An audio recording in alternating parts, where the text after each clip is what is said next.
All right, New York Liberty fans, we got some pretty big news that broke today. One about a current guard for the New York Liberty in Sabrina Ionescu, one in a former guard in Natasha Cloud. We're going to talk about all of that. Plus, there might be one thing, and I do mean, well, maybe two things that really got me fully on the DeMarco train. We'll talk about that and more on today's episode of Gotta Get Up, a podcast for New York Liberty fans. Gotta get up. Gotta get up. Gotta get up. Gotta get up. Oh yeah. Gotta get up. Gotta get up. Gotta get up. Gotta get up. Oh yeah. New York. All right, well, the internet won't let us be great and play our new intro. If I can get it working, we'll do it again later. But I am Erica L Ayala, your host of Gotta Get Up, alongside co-host, I should say. I'm co-host of Gotta Get Up, a podcast for New York Liberty fans, alongside Brian Fleurantin, who is also our curator of the Women's Basketball Roundup. And want to let y'all know, this is, we're on season 4 of Gotta Get Up, a podcast for New York Liberty fans. And we are in season 4. We just concluded season 4 of Black Rosie Media. May 3rd was the anniversary. So we are starting and kicking off into season 5, or year 5, I should say, of our official incorporation. But thank you all for being a part of this journey, including you, of course, Brian, for believing in what we're trying to do here, giving definitely journalism and news with a little bit of entertainment, but doing it in a way where we can uplift people of color, or as I like to say, melanated folks. So all of you being a part of that is huge. Good evening, Aloysius. Hey, Tammy. Thank y'all for joining. Thank you, thank you, thank you. But let's get into it. Sabrina Ionescu. We do want to do a little bit of a game recap. There was a game over the weekend, the last preseason game. But in that game, Brian, we did see Sabrina Ionescu leave with an ankle injury. People also noting that that was the ankle she had surgery on that kept her sidelined for basically her entire rookie season, and then took some years for her to feel comfortable and confident on that leg again. Brian, what did you see, or what did you recall hearing from the game, and what are the updates on Sabrina Ionescu as of today, Monday? Yeah, so during the game, I noticed she went down. I was like, that's interesting. I didn't quite catch it initially, but then when the Ion replay showed how she went down, I was like, ooh. Mm-hmm. Luckily, she was able to walk off under her own power, because I think when it happened the first time, she was down in 2020, she was down for a lot longer. Yeah. So you really got a sense for how tenuous and strained the injury was then. The fact that she was able to get up, walk to the locker room without much assistance, and in the post game we found out that she was in a protective boot just as a precaution. And today officially we found out that she rolled the ankle and will be out for a couple weeks, for about 2 weeks or so. And the bad, there are two ways to look at it. The bad part is you lose your star guard, you lose your lead option, everything is a little bit more challenging, especially with the season right around the corner and you're installing a new offense. It's going to be a little bit more challenging to work with. On the optimistic side, 2 weeks, which it could always be worse from experience, guys. Everyone knows it could be worse. And also, the schedule works out a little bit in their favor. Opening night, Friday against Connecticut, road game on Mother's Day against NDC against Washington, and then 2 in Portland during the week next week. And then after that, they have an entire week off, and then when they return to action, they begin a 7-game homestand in Brooklyn. So theoretically, if everything goes well, you limit the travel, you reduce the amount of movement she has for the next few weeks, and she gets completely heal up. And then by the time the end of the month hits, or even a little bit earlier, she'll be completely good to go and not have too much strain on the ankle, so everything can heal up the right way. Yeah, indeed. And so, again, this could be a lot worse. It is going to be some adjustment, as Brian just broke down. And we're going to break that down throughout this episode. But let's start with, I did see, first of all right, hold on. I'm going to see if we can play the intro again, because I'm really proud we got a new intro. I want to promote it. So let me see if this will work again. If not, we'll just keep it pushing, and we'll make sure to post it on social media. But let's see if we can get the intro. Here we go. Gotta get up. Gotta get up. Gotta get up. Gotta get up. Oh yeah.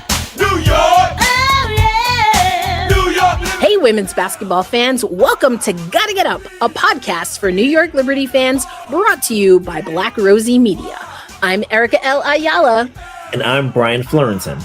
And we're your New York Liberty experts and co-hosts. We've covered the 2024 championship run and followed your favorite players all the way to the Paris Olympics. Every episode, we bring you game recaps, the latest news and transactions, and exclusive interviews with Liberty players and coaches from the past, present, and future that you won't hear anywhere else. We're building a community for fans who love this game as much as we do. So whether you're part of the Barclays faithful or tuning in from afar, we bring you closer to your New York Liberty. All right, we got the intro. I mean, had to get a new intro. Also love that Gotta Get Up is in heavy rotation because not only is it the 30th season of the WNBA, but of course it is the 30th season of the New York Liberty. So had to put that up there. Brian and I got to participate in an interview that will be part of the Liberty Unlocked series. We're super excited for that eventually to come out. Thank you. Glad y'all like the intro. That's it. You know, we had to give y'all something new for 2026. Hey, Alexis, thanks for joining us. So yeah, that's the new intro. We got to get one for Tempestagi Talk. That's coming up too. Especially got to have Flage. But all right, let's go back to the topic at hand. I said this is also going to be a game recap because again, it was that game in Connecticut, Brian. And, you know, I think we already, you know, kind of saw what the New York Liberty might be looking to do, talking about, you know, Pauline is an option. She was in the post game alongside Jonquel Jones and Chris DeMarco. And listen, yeah, this is what Zdidi is saying. We're going to get injuries. I hope it's all at the start of this season. Sab's injuries could be a blessing in disguise for bench players looking to get playing time. And we are going to talk about this. I said there are two concrete things, Brian, that Chris DeMarco said and did that I was like, oh man, he might be my dog. And it's one DeMarco, includes DeMarco. Let's go. I might be on the DeMarco train, like squarely, and we're going to talk about that. But listen, what do you see as the the possibilities here when it comes to also, does this impact who makes the final roster? We are going to talk a little bit more concretely about that, but again, the injury just seems like there are some opportunities here and maybe even some necessity. Yeah, I think when it comes to figuring out who's going to make the roster piece, we'll probably get into it a little bit more later. Mm-hmm. I feel like someone who based off the transactions of the winter springtime is guaranteed, and who really helped her cause with a great game on Sunday was Pauline Astier. She was excellent. I love a guard who can probe and get downhill and really create downhill pressure in the ways that she did on Sunday. I feel like that's going to be very beneficial for this group. And it really sort of ties into a lot of what Chris and the players have been talking about as far as like getting downhill, a lot more movement, a lot more intention and diligence as far as getting to the rim. I feel like Pauline is going to be a great additive to that goal. And with her decision making, she has a good jumper. She does a lot of things really well so far. And with this opportunity, she'll get a full runway to get acclimated to the WNBA. And I think having really experienced teammates alongside her will really make the transition a little bit easier. Because I think especially for a rookie guard, you want to have solid experienced vets alongside her to really make the transition easy. And you have do everything bigs like a Jonquel Jones. You have bigs like Brianna Stewart and Satu Sabali who can do a bit of everything. And that makes your role a little bit easier as a guard. So I do like that Pauline is going to get a really big run here. And when it comes to the starting lineup, I'd love to sort of pick Chris's brain this week to sort of see what his early thought is when it comes to that, because we know a lineup is going to be a little bit wonky to start because Leo still has EuroLeague duties to take care of before she comes back. So we'll really get to see his thought process when it comes to experimentation and establishing some rotations early on. Once we get the final rosters, which I'm assuming will be by Wednesday or so, for people who may be wondering when the final rosters will be set, I'm gonna bank Wednesday because that's when we're back to practice in New York, and That's true. that's when I think we'll have the full opening day roster to sort of really start going through practice in depthly in a way that can really be more targeted and game plan specific for Connecticut. So I would say for the fans wondering, Tuesday night, Wednesday morning, we'll get a feel for what the rosters are, and then we can just sort of like jump off from there. Yeah, I think you make some excellent points here. Also, Al saying Pauline plays defense too. Really like her MJ and Pauline, the French connection. And so Z Diddy saying that he agrees not just with Al, but also with you, Brian. Z Diddy also saying, glad to hear DeMarco is slowly winning you over. And I want to break some things down because, we were able to well, first, I should say, before we go into this, let's actually hear what Chris DeMarco had to say about Sabrina Ionescu. This was after the second preseason game. Again, Brian broke it down, but we got the updates on the MRI out 2 weeks before the next evaluation. But, he used a specific P word here that we'll talk about. Sabrina, it looked like she rolled her left ankle. Yeah, she just rolled her ankle. She's getting an MRI tomorrow, so... Sorry. No, is there ahead. any concern that it's the left, the one she had surgery on in 2020? It's positive right now. We're just going to do the test tomorrow, and that's the only update I have. Yeah, I mean, obviously it wasn't good to see, and I was able to check in kind of with our PT and stuff during the game just to make sure she was okay. But like Chris said, like our fingers are crossed, obviously, and we'll just kind of handle it as we get more information. And so we're still. Sorry, that's another clip we're gonna play in a little bit. But I think what we're seeing and hearing there, Brian, is that this New York Liberty squad, they have hope. There's positive. They felt it was positive.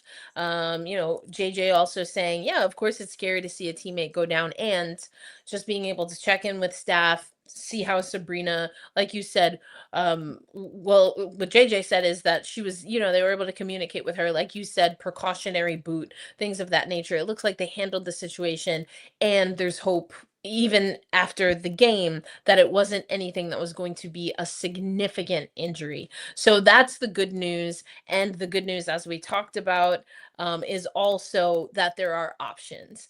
And, go ahead, Brian. One thing I would like to say here, and I think it's a good thing, is that they probably told Sabrina sit down somewhere, because we know Sabrina well, and last year people will remember quite well. She couldn't turn her head for like 2 weeks, and she still played reasonably well. Yeah. So the fact that it's now that you have a healthy roster alongside her, you don't have that pressure to be out there. So I like that you just like, hey, sit down, relax a little bit, heal up, and then everyone else who's here can handle business while you recuperate. And then when you come back, presumably Leo might be back at that point too. So you'll get like a double bump, if you will, the opening day bump. If everything goes according to plan early, you get that secondary bump of Sabrina, and then the tertiary bump with Leo. So there might be a lot of peaks to this season, I would say.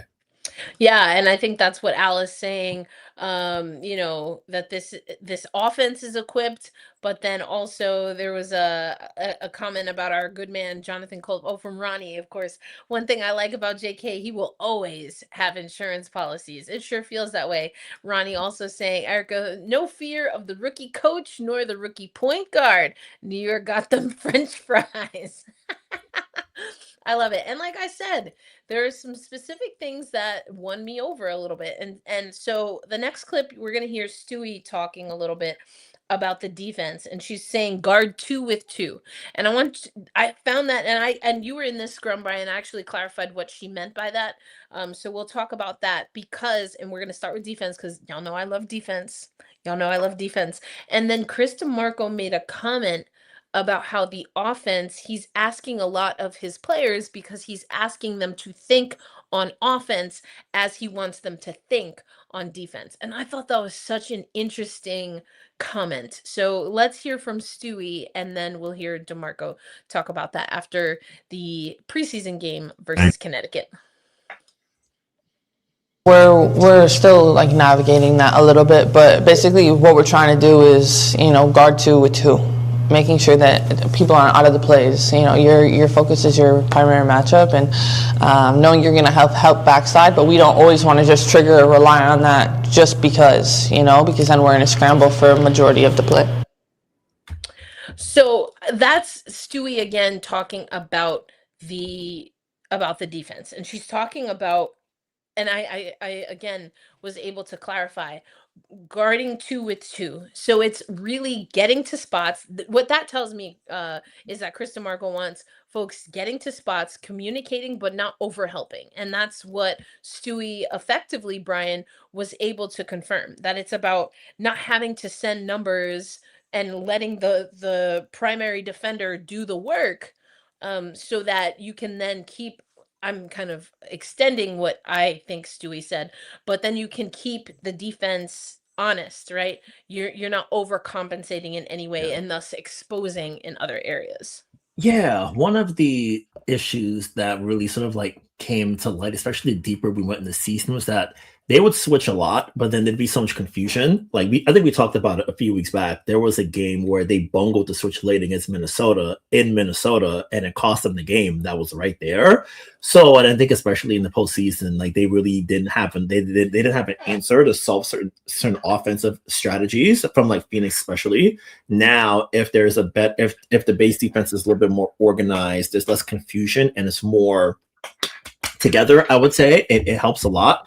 And I think for this group, they have a lot of length. So if they're able to switch a lot, there's length all over the court. And even if Benaja is not the tallest player, she's one of the strongest forward/guards in the WNBA. So if she's switched on the post, she can really handle that assignment, and you don't have to scramble and send extra help, which bungles the defense and makes everything more chaotic.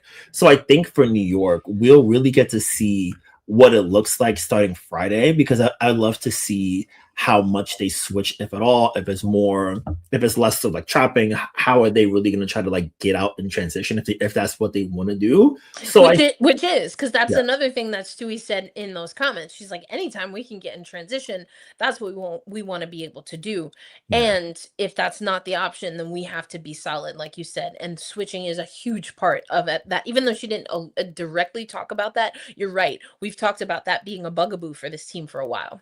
Yeah, and I think especially with the length that they have, and even coming off the bench, if players like Beck G and Beck A make the team, you have the on-ball defense of a Gardner, you have the switchability and on-ball defense of an Allen, and the length too. So that really creates a lot of good opportunities. Pauline is not short either, so she has some size at the guard position as well. So there's a lot of good opportunities here. I want to see how they handle, like, especially now with the season really getting underway and the full roster coming into bloom. I really want to see how they handle a lot of their pick and roll coverages, if they're really going to try to like hedge a little bit more, what they try to do. But I think this group has a lot of optionality, which I think helps. But having that base foundation set with the length that they have, I think that there's good things here, and especially if Stewart is healthy, which she is, and she's back active in the ways that we know her to be, you have way more avenues to work with, especially with Satu. So you can sort of like optionize and utilize Brianna Stewart in so many different ways. Yeah. I think one of the best things with Stewie is that she might be the best off-ball help defender that I've ever seen in men and women's basketball. Like, throw anybody in there, and I think Stewie's like better than just about everybody except like Kevin Garnett, example. But otherwise, just Stewie on an island of her own. So being able to deploy a player like that who has the instincts, has the timing, and the length to the ceiling in the ways that Stewie does allows Chris and the defense to really be set in a lot of ways. So when you do blitz and bring help, you have that excellent player who knows what she's doing and can generate turnovers and create havoc in her own way. Really helps a lot. So I like what I've been hearing from the group. I'm really excited to see what their process is like, and with the length especially, they'll be able to complete possessions a little bit better than they had been last year, which was their downfall. And we'll really get to sort of see what the foundation is as we get into the deeper days of the season, like June, July-ish. Yeah, and I wanted to start with that clip because again, it's Stewie talking about the defense. The next clip is Chris talking about how he wants the offense to be set up by like the defense, or he wants his players to think on offense as he wants them thinking on defense. And I found that such an interesting conversation. So you made some excellent points about what Stewie, and breaking down why Stewie perhaps said what she said in the clip we just shared. Now let's hear Chris DeMarco, and then kind of reverse engineer. Okay, if we said all of these things about the team defensively, then what does it mean to think and act that way on offense? So here's Chris DeMarco. Yeah, it's a big challenge what we're asking this team to do offensively. We're really asking them to think on offense the same way they would think on defense with the movement. And there's habits. You play basketball long enough, you're going to learn how to play a certain way, and we're trying to break a few of those habits. So I think at times we have to remind them of what defense means in terms of just playing hard, and everything will get figured out. And I think, especially at halftime, we went into the second half like, hey, we're really going to have a shell. We're going to help each other. We're going to play with a lot of intensity.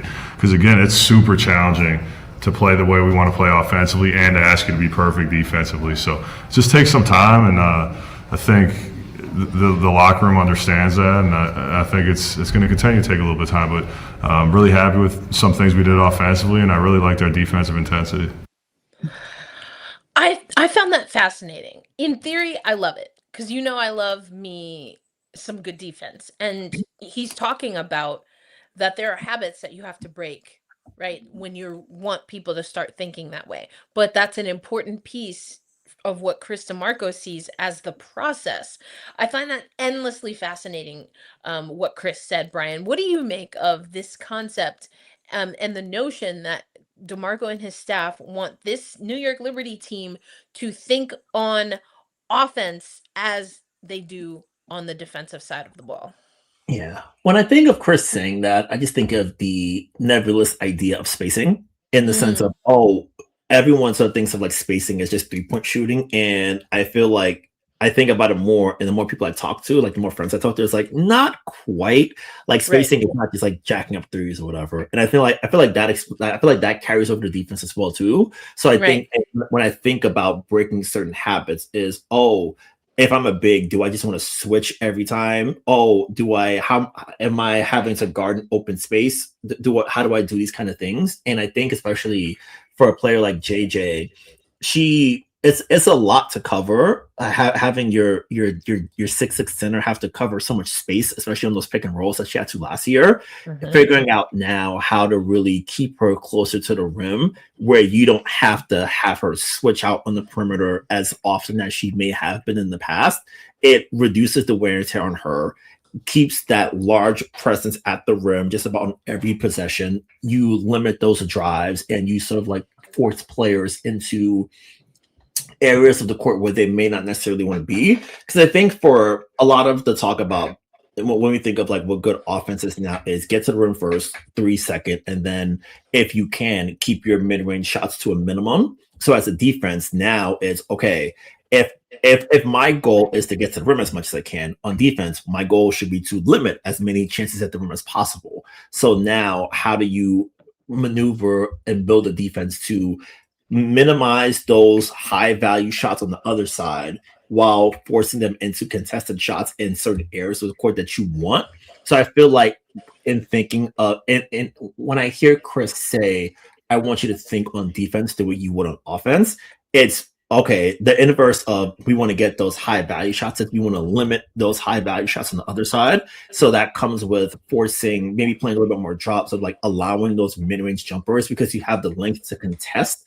So it's, hey, John Cole's dropping back a little bit, but you walk into a pull-up and then her length is enough to deter it, and then you have someone on the backside who can get the rebound, start the break, and go from there. So I think it's just really a matter of playing within the confines of the court, and you're not going to be able to limit everything. It's okay, what do you want? What are you comfortable giving up and allowing? And I think for Chris, I feel like his basketball brain is sort of similar to mine, where it's, I'll let you take an 18-footer because it keeps at the free throw line. Hey, we're not going to help too much, because if we help, there are a lot of really good passing guards and forwards in the league, they're going to hit the strong side, someone on the strong side, those corner threes, and you don't want to give that up. So it's a situation where, hey, I'm not going to help as much. If I'm in a bit of a drop, I'll let you take the 18-footer. That's fine. Oh, if you want to post up like sort of similar to yesterday, is hey, it's a lot of BG in the post. If you make those turnaround jumpers, I'll shake your hand. You're going to the Hall of Fame. Great job. But as a defense, I'm like, hey, I'll take that. I rather that than when she gets back, Layla Lacan wreaking havoc all over the court. So what do you feel comfortable giving up, and what are the things you're like, okay, I'll let you have that. I'll defend it well because it's there. But if you take it, I'll count that as a win for myself. Yeah, that's really interesting. Damien, we talked about the DeMarco defense by way of Stewie earlier on today's episode. We had a clip that we played. And also 2 weeks is what we got after the MRI results from today. In 2 weeks, Sabrina Ionescu will be reevaluated. We also talked about that. So we talked about that. So Z, today, I see your comment. We're going to get into that a little bit later. Is it just me, or does it sound like he's telling me I'm rolling the basketball on the floor and you go out there and freestyle it? Now, listen, there is a lot of free flow, which is really interesting. But it's more about free movement. And there were times, I talked about this, and I do think, oh, no problem, we got you. I do think that when there's a lack of movement, sure, you can blame the system, but at some point you also have to have the players have accountability. If your offense doesn't have enough movement for the defense that you're trying to play against, then you move. Like, you move because that's what you do in basketball. Like, that's there are a few pet peeves that I have. Not boxing out is one of them, and not moving on offense when the offense is clearly not working is another one of them. Now, listen, we all know everyone out right at the perimeter when you're trying to get an ISO and you're, wearing down the clock. That's different. But if that's what your offense looks like all the time in every situation, we got problems. And sure, it might be the system. And at some point, I do feel this way. As a basketball player, you just got to move. Yeah. You got to move. Within that, I was thinking, I was talking to someone like last week. They mentioned that when Emma Messerman came in last year, she was saying that the playbook was so dense and it was so much packed things to sort of get into such a short time period. And I'm thinking about that within the context of Sabrina saying at the beginning of camp that the offense this year is not like last year, and players may not feel as sort of confused. So I think, to Z Diddy's point, I think that's the sort of like early feel where it's having, hey, it's more understanding of what's going on and knowing the timing of what to do and when to do it. I feel like, especially since the team is still gradually, they've been saying that they're gradually putting a lot of their stuff into place, of like incorporating a lot of their stuff. So I think within that, and tying Z Diddy, Sabrina, and Emma together, it's a lot of, hey, we have our base fundamental ideas, and then I'll call something, but I'll let you guys sort of like figure it out on the fly, and then we sort of adjust. We find those open advantages, and we sort of like hit it for what it is. So, like, for example, if someone switches, and then if you see Brianna Stewart cutting to the basket and she has a smaller guard guarding her, you can feed Stewie, and then she can get something up at the rim right there because she had a lot of length, great finish at the rim, and you're taking advantage of the action that's been created from the work you're doing. So I think that read and react and that sort of like timing and understanding is going to be so essential, because I think a lot of times we think of it, hey, the plays are a particular thing, but you can dial up the best thing possible. But if people aren't moving, if the execution is like loose, if you miss a cutter, if you miss these kind of things, it looks like junk because the thing wasn't executed to the way that the vision was intended. So I think for what Chris is going for, is a lot of read and react, and then you'll see the plays.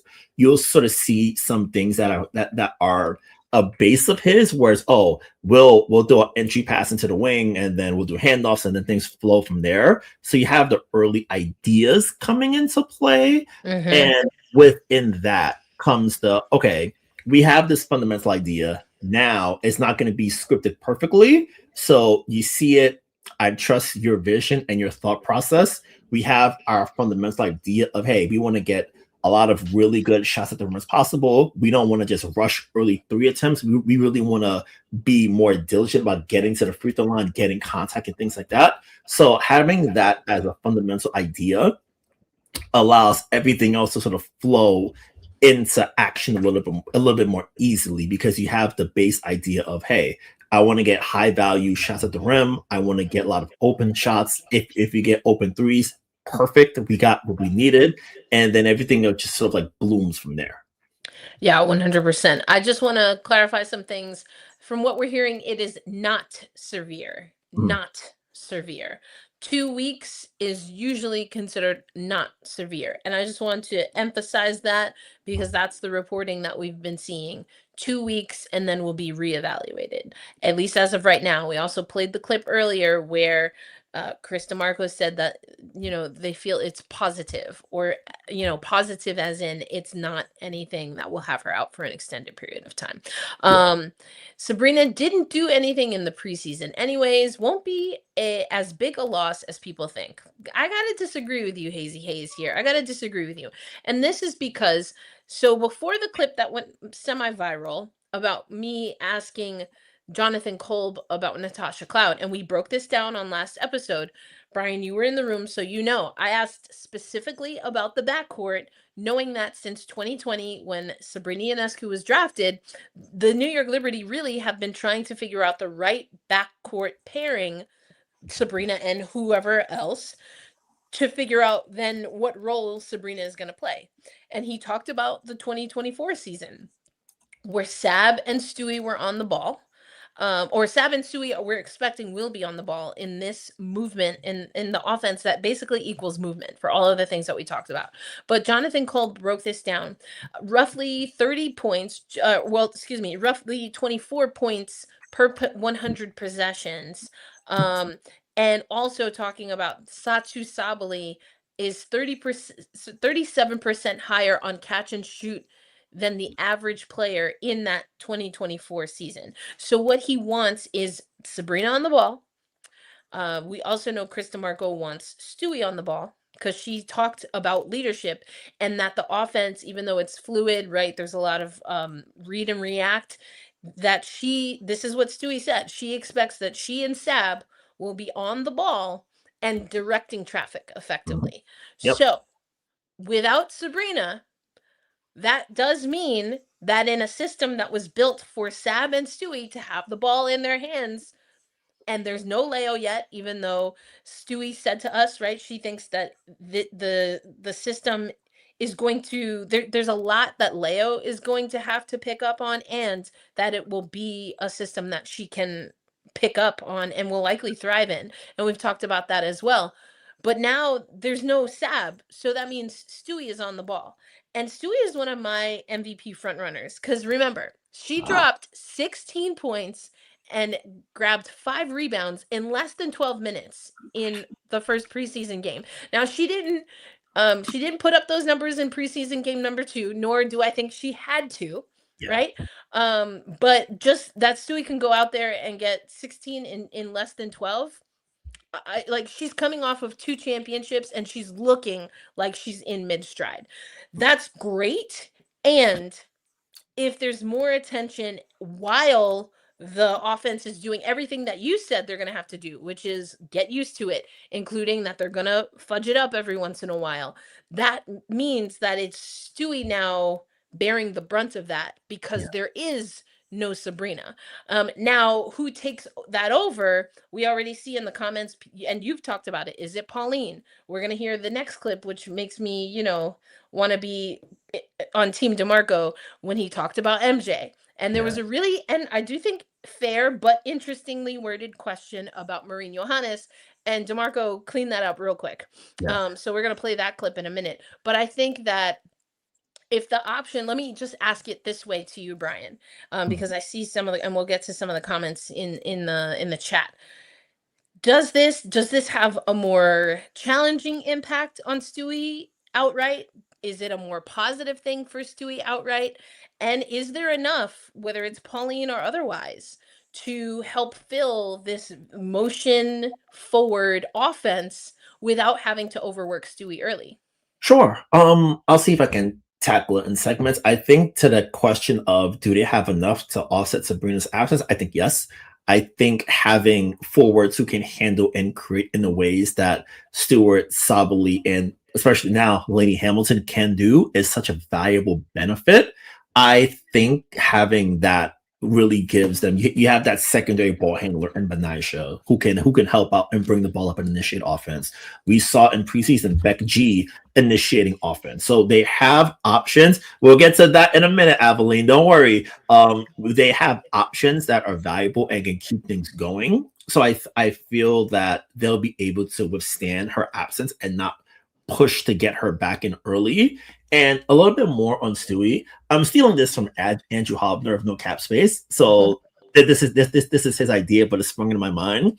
Now that I think about it with Stewie, I wonder, because we've been talking for years about how her three-point shot has been kind of cooked.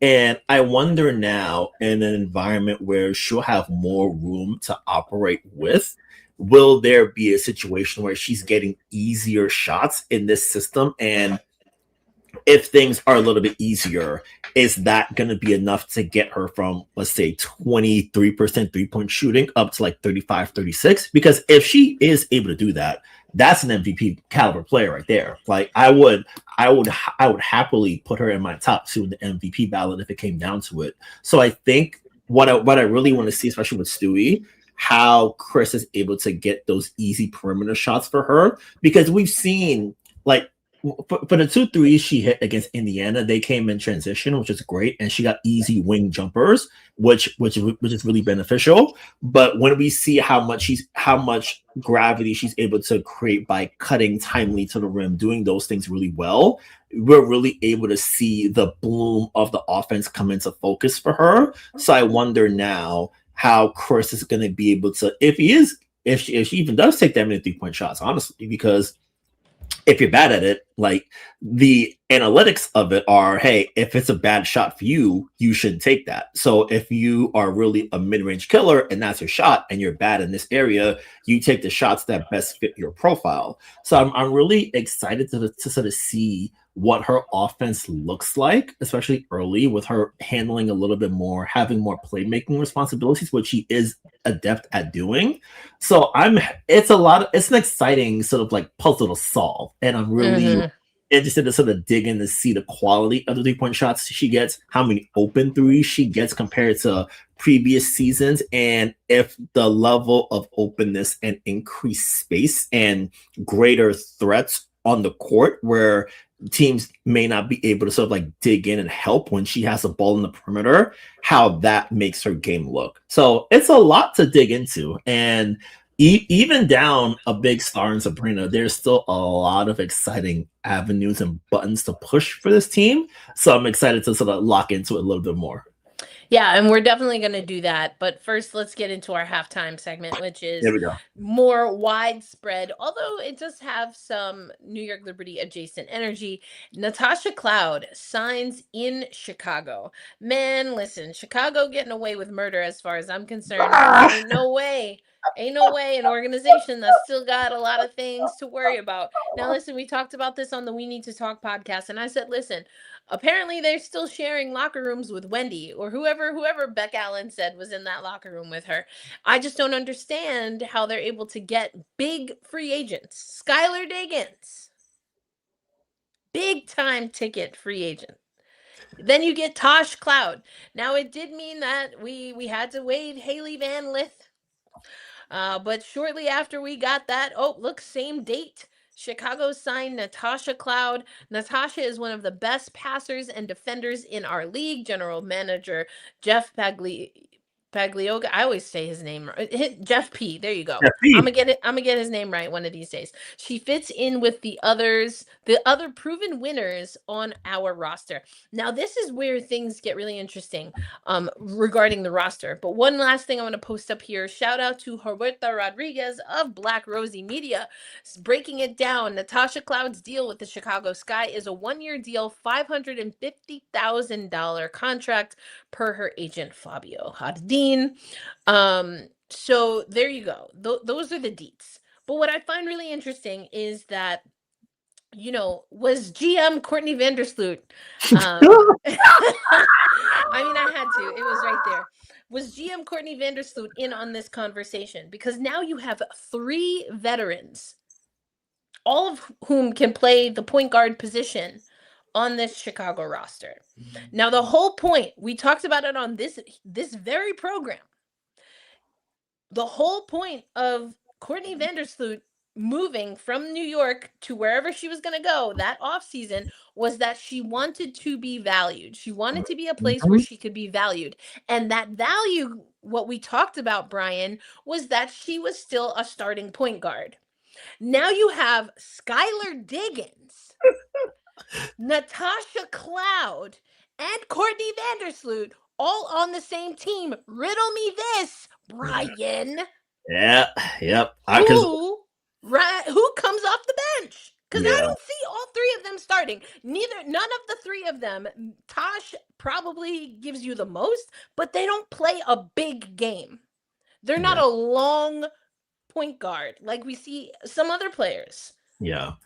I think there are so many sort of like fascinating bits to this puzzle. I want to see if I can sort of like cycle through them all here. I think on the first front, when it comes to the sort of like lineup construction of it, if I had to guess, since Sloot apparently isn't going to be back anytime soon, as far as I can tell, she'll almost have to by default come off the bench, because if you're waiting for Courtney to come back at this point, a year removed from an ACL tear, you're begging for trouble. So I think when everyone is healthy, she's going to have to be the one that comes off the bench. And who, Cloud, you think, or Sloot? Sloot. It's got to be Sloot, because I remember that, we remember in New York in 2024 when she came back from bereavement, like the lineup was still okay, but it wasn't hitting that special gear. And then when the playoffs came, it was that, hey, Leo starting, and then we saw everything. So like we saw the Liberty look like the full, complete version of a championship basketball level team with that length in the lineup there. So I think, for Courtney, she left here because, as we mentioned, we talked about it that winter, she wanted to start. She wanted those minutes. She felt she can contribute. Now you're a year removed, and we wrote about it in the newsletter like a couple weeks ago. She's having to wrestle with basketball mortality. This year, you're deep in the game. You're coming off your first real bad injury scare, and as unfair as it may be, Courtney's been getting hammered for the past year because she's become the sort of like avatar for Chicago Sky mismanagement, which is that's not cool. Unfair. Yeah, I find it to be deeply unfair. Not cool. And I feel that I feel like for the basketball of it, it's, hey, you should come off the bench anyway.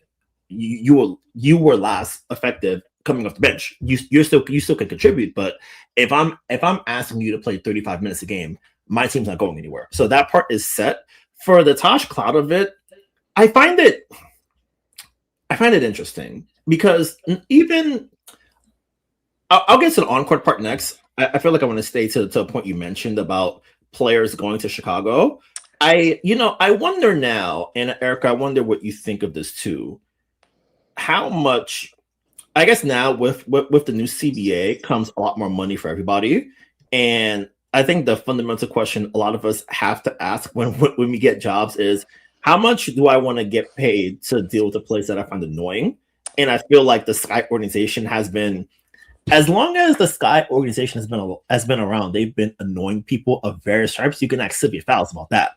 And Sylvia, Elena Deladon, Sky, that was Dallas. I sometimes get those two mixed up because they both have similar issues. And for especially, I think about this every time I think of the Sky. During one of Kalia Copper's introductory press conferences, they asked her what was so great about Phoenix, and she was like, "I don't have to worry about food here." And I read that, and I was like, Jesus Christ. Well, and that's one of the things I said this on the We Need to Talk Now podcast earlier with Alicia J. That was one of the things, that Tosh specifically, food. She specifically talked with Megan Rapinoe and Sue Bird about that before A Touch More, is no more. Yeah. But she talked about that. She's like, at this point, listen, it's been a rough off season for podcasts and players alike. But she talked about food, having a chef. It was one of the things that at this point in her career, she's got 10 years in, going into season 11. We know now that she signed with Chicago. And that was one of the things. And yes, the CBA has mandated some of the things that she mentioned and some of the things that other players have mentioned. And the last we heard, because I had to check myself, someone tried to check me, but they didn't do very well. But I got the point they were making, even though they brought up facts that were facts, air quotes. They brought up points that were inaccurate. But the Chicago Sky, as of Tosh Cloud signing, are not in their own separate locker room. They're expected to do that in late spring. Baby, spring will be sprung by this month. Like in 2 weeks. Well, where's the update, Chicago?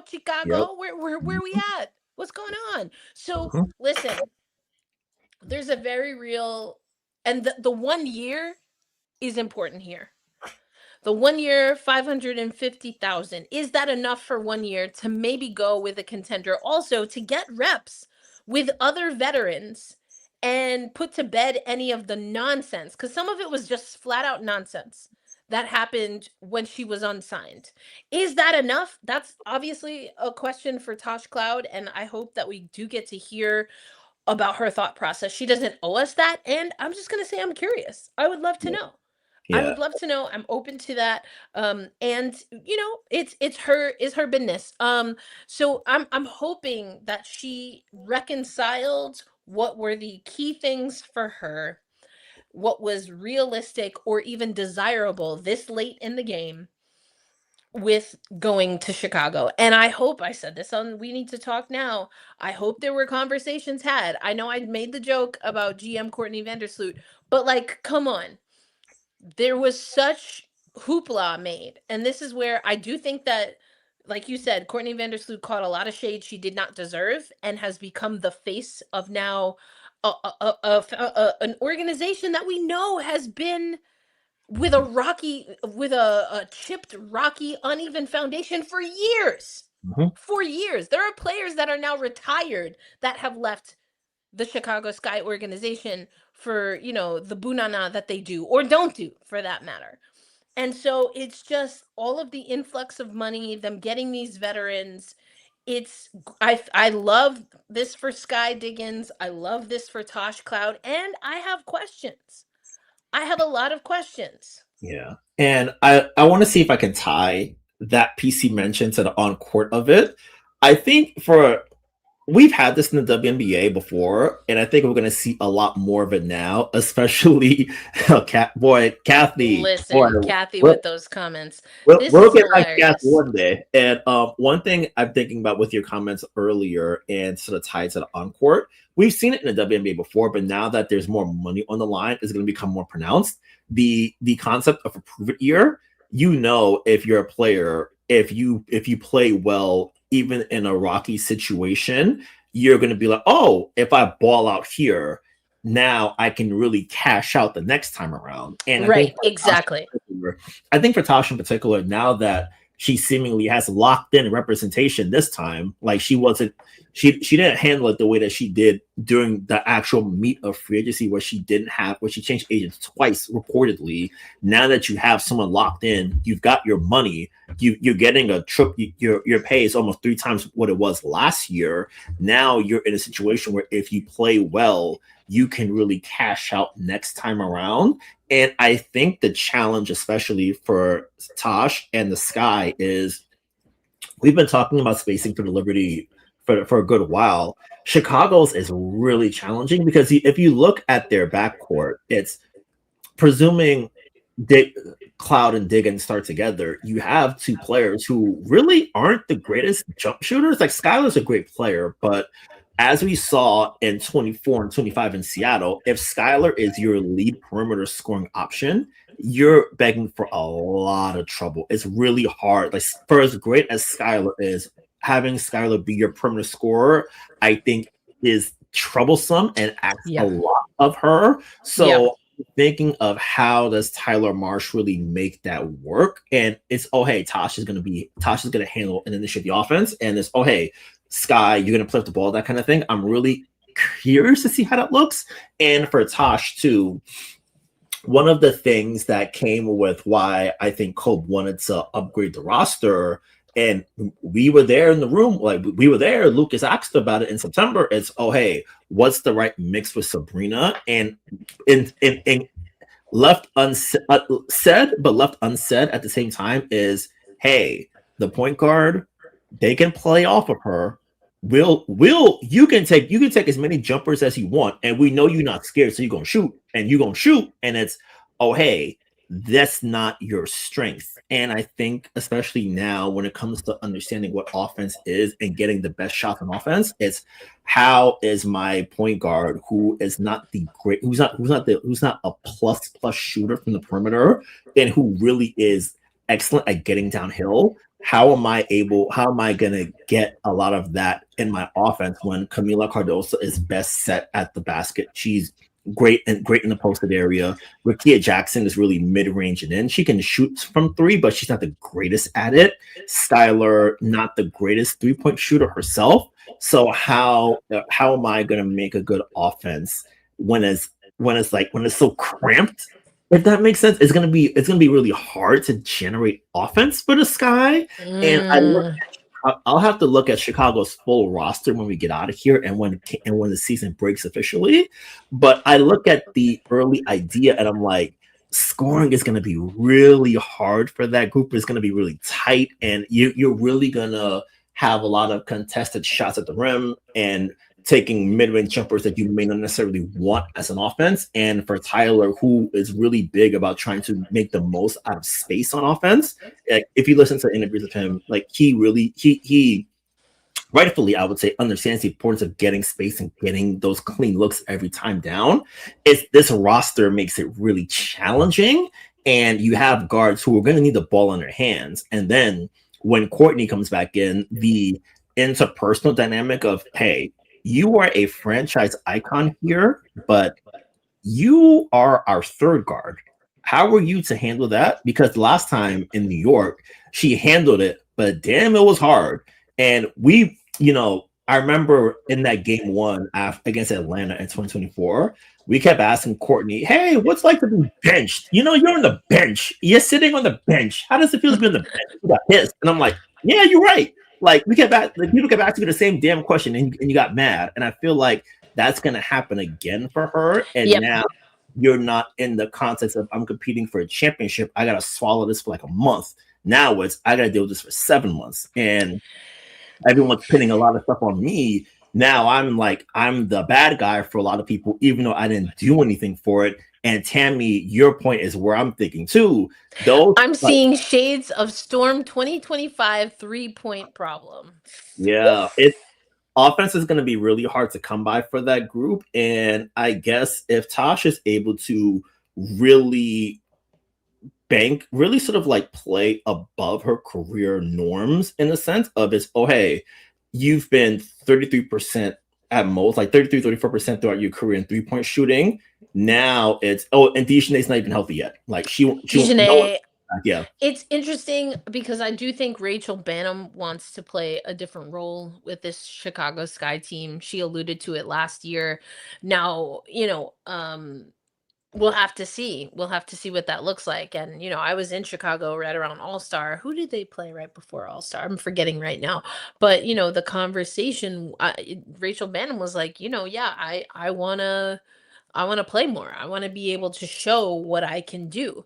And, I think exactly. Rachel can shoot. And has she been set up in the way to be able to do that in Chicago? Because, listen, Unrivaled is not the WNBA. And I mean, for Rachel's skill set, it's not surprising that Unrivaled was a challenge. And it comes down to spacing. It comes down to who's going to have the ball, and it comes down to who is Rachel Banham going to be on the court with to help facilitate, because she can be a really good option on a catch and shoot. Yeah. Now, okay. I want to see if I can cook up a starting lineup. You ready? Go for it. So let's say Diggins at the 1. Okay. Banham at the 2. Okay. Jackson at the 3. Stevens at 4. Okay. And Cardoso at 5. So you don't have neither Sloot nor Cloud starting. Sloot, no. Cloud, Cloud starts, then she slides to 1, Sky slides to 2, and so Sky. Then Banham comes off the bench. Yeah. Mm-hmm. So, because I think for Banham, like a lot of last year, she had to really be that secondary perimeter scorer after Atkins, and she really struggled with it. The Sky had a lot of trouble last year, so I don't want to sort of like isolate her and be like, oh, Rachel, you weren't good. That's why Angel wanted to get the heck out of there, kind of thing. That's not fair. So I want to think now for Chicago, Banham being the lead perimeter scorer. It's a role she may want, but it's not a role I think she'd be good at. Like if you're lower on the responsibility totem pole, that's where you'll shine the most. I feel like for a player like Rachel, if I'm asking her to do more, then I'm having trouble somewhere. And especially now with Dejanay Carrington, I think because she mentioned that she had the loose bodies removed like after her recent procedure, so she'd be out for a little bit longer. Now I'm wondering, you start Cloud at the 1, Skylar Diggins, hey, can you score for us? Can you get us 19 points a game again? I think she can. You can do it, but I feel like especially it's going to be really hard to do because I feel like for Skylar, Skylar is so great and I love watching her play, but I feel like for Skylar, it's, hey, I'd rather you initiate more and then you sort of get your offense in the flow of it. Whereas it's, oh, hey, Skylar, you have to score. And, oh, you're our elite perimeter option. Like if I could, it'll never happen, but like, hey, like, do you want to just jack up shots while Skylar initiates? That'd be cool, but we don't have that for Chicago. That's not an option. So it's, hey, Skylar, can you score? Can you initiate? Can you play at the all-star level? And it hasn't been brought up much, but during Unrivaled, she told us, hey, I had surgery last year and I'm recovering from that. Now, like she played in 3-on-3. Now it's 5-on-5 full court, and it's a whole different sort of math to it in a new team, new system, all that kind of thing, as compared to being with Noe for a couple years where you sort of like got the rhythm down pat. It's, hey, I'm getting back in 5-on-5. I'm learning my new teammates. I'm learning Tyler's ideas of what he's working with here, and I'm working my body back to where I really want it to be. And Skylar's 35, okay. Big ask. Yeah, I think that, sort of similar to that is I'm 36. So I like to call myself old because I have all my gray hairs. So I'm like, okay, but with all due respect, Brian, you are a man, and women peak athletically, or in honestly most things, much later than men. So when people see this is where the ageism. If you're 36, let's just put it this way: I am not 36. I will have a birthday on Friday, and I am not turning 36. Been there, done that. Thank you. Next. Anyway, my point is that first of all, the age that we put on women is not the same. You cannot compare it to men and when they peak, because that's not real in literally most things, and it's not the same in basketball. That's point the first. Point the second. Let's not act like Cynthia Cooper didn't win an MVP 36 plus. Diana Taurasi played in a finals 36 plus. Sue Bird. There's so many literal icons that are in the record books for the WNBA that have played beyond 34, 35, 36. Now, does everyone do that? No. Actually, I learned this like a year ago. The average term of service, that's a weird way of saying it. I was a poli-sci major, so bear with me. The average length, I suppose, of a WNBA career is anywhere from 3 to 7 years. That's insane. And I was like, that must be heavily swayed by Dallas and who they draft. If you know, you know. So first of all, like the ageism that's been following Courtney Vandersloot and Skylar Diggins, y'all need to put that to bed. Just put it to rest, because like just let it go. Let it go. Okay, she's 36 and she got 2 kids. What else you want to say? You know, she's from Indiana, I think, somewhere like that, right? What else? What else? Okay, and what are we doing? What are we doing? Now, I continue to say, and I do believe you need veterans on a team. It is something that we see in the WNBA. It matters, and I think it's because of that. Statistically speaking, women athletically and again in other things tend to peak later than men. So it like we gotta like have a real conversation if we're talking about people's age. You know, Skylar Diggins at 35, I'll take Skylar Diggins at any age on my squad. It's a matter of, though, what you were talking about, Brian, as far as what is the role going to be, and is the shot production in particular enough without other options? Because then you have to look at what Chicago is going to do. Azurá, you know, could have a great season, has had a really good looking, really 2.5 years that has gone kind of under the radar. And Unrivaled, I think, helped unlock some of that. Yeah. Erica, can I stay with you on Azurá for a second? Yeah.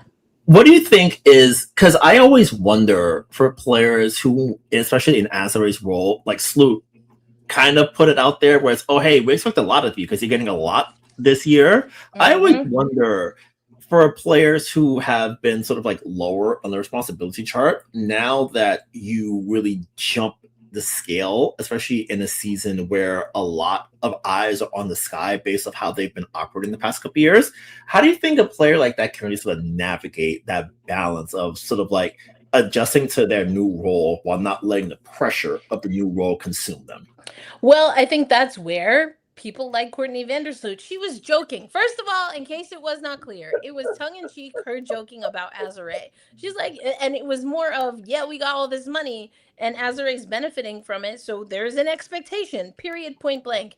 And what we also heard from Sloot is that she wanted Azurá back. She believes that Azurá can be that person, because anyone with eyes, again, who's seen her play for the last 2.5 seasons, including the off seasons with Unrivaled, has seen that Azurá has an ease to her game right now. And I think it comes from a confidence. I think it comes from being in a role where she knows what's expected of her, right? And that, to answer your question, Brian, how do you balance that there is an expectation because of where she sits when it comes to the salary cap, and not having that being overwhelming, is that you lean into, it's like, yeah, this is an opportunity to step up and be a leader. And we're going to set you up for success as a team. That's when you have your backcourt be like, what do you need? We got you. I think I've said this maybe story before, but I serve on the Nancy Lieberman committee for the Naismith Hall of Fame. And so Nancy Lieberman will hop on and we'll talk about things. And one thing that she said, because we'll get to ask her and pick her brain about what it takes to be a good point guard, because it's named after her. So if I want to know what she thinks makes a good point guard. And one of the things that she said is she had this, of course, it's Nancy Lieberman. She had a great season, leading scorer, great stats, baka baka ba. Her coach was like, that's great. I need you to make your front court player our leading scorer. And Nancy's like, what do you, like, I literally just did everything. What do you mean? And the coach was basically like, that's cute. You're a point guard.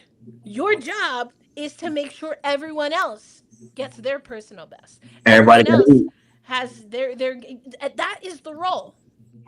That is the role. And so I want, whether it's Sloot, and I do think Sloot is very well equipped to do that, maybe the most if we're keeping it a buck, but also now a Natasha Cloud in particular, to set a player like Azurá, to set a player like Skylar up to cook for them on the offensive side, set them up for success. That's what you have to do. And I know we did this bit last week, but now, do we, in the 3 tiers that we have, contender, make playoffs, or wait till next year, where do you put our dear Chicago Sky? Listen, on paper, I like a lot of the players they got. Like, I like a lot of the players they got. I've just talked a lot about Azare. I've talked about Skylar. I've talked about Sloot. We've talked about Tosh, of course, and Carrington. I think E. Willie just hasn't been healthy, Oh yeah, unfortunately. Rachel Banham wants more of a role. Gabriela Jaquez, we saw what she was able to do with UCLA. Rikia Jackson, Camila Cardozo. Camilla, I do wonder what's going on with Camilla in Chicago. I just don't. You see what I mean? That's like an example of you gotta set the player up for success, and I'm just not sure that Chicago knows what to do with Camilla, even though they drafted her. But they also got rid of Angel, so there you go. I don't know. That she seems to be getting a little lost in the sauce, and I'm not exactly sure why. I need to lock in on that a little bit sooner. So there are a lot of pieces that I like. What I do not see right now is how this is all going to work. I really don't. I really don't. I know Moni has a lot of faith. And I believe in that. I believe in Skylar. I believe Tosh is going to come in and want to work super hard because she's trying to set up her next contract. This is a 1-year contract, and I think it's likely on the lower end of her range that she was looking for. If I had to guess, I do not know. This is not me reporting. I just want to be clear. But I also think it's on the lower end of what she can command, in a contract. So there's also that. I have concerns. It's mostly front office concerns. I do want to see how the coaching staff is going to react. I do think it's interesting that the front office seemingly has made some moves, whilst also making, how do I want to say this? Put it this way. They might be saying at the time they said some things and have since said some things about how maybe they felt about what Angel Reese said, but I think they heard her. Yep. Because so they might have made an example of Angel Reese, but y'all were kind of a joke when you made an example, air quotes, of Angel Reese by suspending her for half a game. Yeah. It's be so for real. Like that's so unserious. Yeah. I feel like if we ask Angel, she's probably thinking her experience at the end was sort of similar to the Hannibal Buress meme of why are you boring me? I'm right. And I was like, hey, maybe you should have kept that in house. But then I don't think I ever said, hey, you're wrong in how you look at this. So I think that with the money and really with the shame of how they really bungled last year in particular and how everything just went completely wrong, like they had the worst start in WNBA history as far as like point differential. So they really had a lot to sort of prove and get right. And I do wonder how high the ceiling for this group is. If I had to bank it right now, I have them. I'm with Z Diddy here, have a chance to make the playoffs, and I think they're gonna top. I think they do. Yeah, I think they top out in that 7-8 range. I don't see them. Yeah, I could see that. I don't think it's gonna be as pretty as it should be. Yeah. Because I just don't have a lot of faith in the organization, and I'm not sure how the players are gonna cook. First of all, Tosh isn't $1 million player. I'm assuming that's what you meant, and that's what she wants.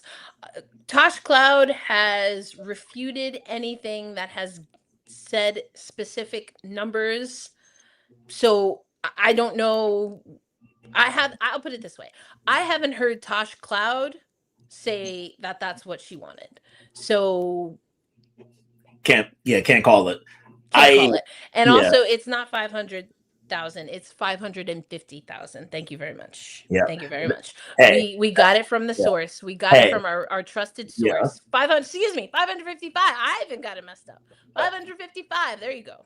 Yeah, think about it this way. Oh, hey, Jeff P's gonna be like, oh wait, the direct deposit didn't hit. I got you the next check. No. Run me my money.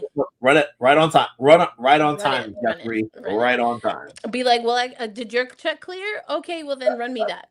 Run me that because how about we go to the bank together That part. We're not playing these games. Listen, lots more to say about Tosh Cloud, but that's why you have to join the Women's Basketball Roundup, curated by your good man, Brian Fleurantin. And we now have paid tiers. You can also drown. Don't do that. You can join the Roundup. That was like, that's a lot of words. You can join the Roundup for free, 100% for free. And then you'll get our twice weekly Women's Basketball Roundup newsletter. It comes out on Wednesdays and Fridays. You'll have access to our full archive and our Slack community. But if you want to go the extra mile and support what we are doing here at Black Rosie Media, then become part of the starting five. That's right. You can pay your way onto our starting five. $5 a month joins the starting five, and you'll get subscriber-only analysis every week. We'll also be doing a mini podcast that you'll have access to. But then you can also join at an annual membership, $22 or 22% discount, 47 for the year. We know that the number 22 is such an important number in women's basketball, from the aforementioned Sloot to Swoops, Clark, and of course Asia Wilson, the reigning MVP. So Legacy 22 is where you're really helping us make moves here. Subscribe to the Women's Basketball Roundup. We've got something good for y'all coming out every Wednesday, every Friday. And for those who subscribe at either the starting five or Legacy edition, you'll also get mini podcasts. So I'm going to break down more of my thoughts about Natasha Cloud. We have some really good content from Satou Sabally talking about a lot of different things, including something where Brian is going to do an extra story on. So you're not going to want to miss that. So there's a link in the chat. We'll also put it in the show notes for you, but make sure you subscribe to the Women's Basketball Roundup. But we're going to keep rounding up the news here. I definitely starred some of the comments because now it's time to talk about projected opening day roster and starters. Now, listen, opening day is the emphasis because opening day, the New York Liberty are still going to be, as you've alluded to, Brian, without pieces that we expect to be integral throughout the season. So let's talk about what we think. And listen, Z Diddy already did some of the heavy lifting for us. So what do you think? Maybe we just react to this one. Yes. The 12 players to make the team. This would not include the 2 developmental spots, but we'll talk about that in a little bit. Jonquel Jones, Brianna Stewart, Satou Sabally, Sabrina Ionescu, Leonie Fibic, Benaja. I don't know where the B. I'm assuming that the B is just Benaja. Hanju, Rebecca Allen, Rebecca Gardner, Paula Astier, Raquel Carrera, and Michael Jackson. No, Marine Johannes. Let's go. We about to get it. No, I did go see Michael though. I enjoyed it. I just enjoyed the film. So you'll get my maybe that will be one of our mini pods, me breaking down the movie Michael for y'all. But I think this is pretty solid. Brian, are there any players that you want to talk about here, or that you think maybe? Well, I think if we're talking about the opening day roster, there are some tweaks that have to be made from this list. Yeah, I still have to figure out now within the context of the new CBA, if for injured players, as far as like, can we make additions to the roster? Can they sort of like have holdovers while they're out on recovery? And I think especially with Leo and Raquel out as well too, I have to sort of figure out what the eligibility markers are for them. If there's an option where you can have players fill in their spot, or is it a situation where they have to be shorthanded for a couple weeks? Yeah. Which would be if you had nightmares of the 2025 New York Liberty and figuring out what questionable means this season, you may want to avoid, but hopefully for their sake and maybe ours, they don't have that problem again this year. I mean, just like the new word that just really burns my grits is reconditioning. What reconditioning? It's like nobody knows what reconditioning means. Yes, reconditioning, and my second favorite, return to play protocols. Return to play protocol. Like, okay, what? Either they're unfit or they're not healthy. Like which is it? Just but I guess they're trying not to be rude. I don't know. Yeah. It's weird. Pauline, MJ, Satu, Stewie, JJ. A nice start for day one. 1, 2, 3. Hold on. Am I counting wrong? 1, 2, 3. Okay. I was like, wait. Okay. I had to make sure, it's hard to read on the fly. Yeah. I like what Sharice is cooking, but I'd make one switch. Okay. Submarine for Benaja. And then that's my 5 roll. Yeah, I think so. And we've talked about this, you and I, but also the beat is kind of talking about this. How much does Benaja starting, is that the thing that we're going to see once Leo comes? Does that change?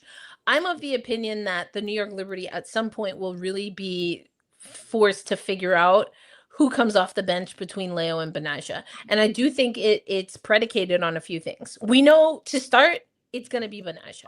I should say it likely will be Benaja because, again, this could be an interesting lineup, and I don't know.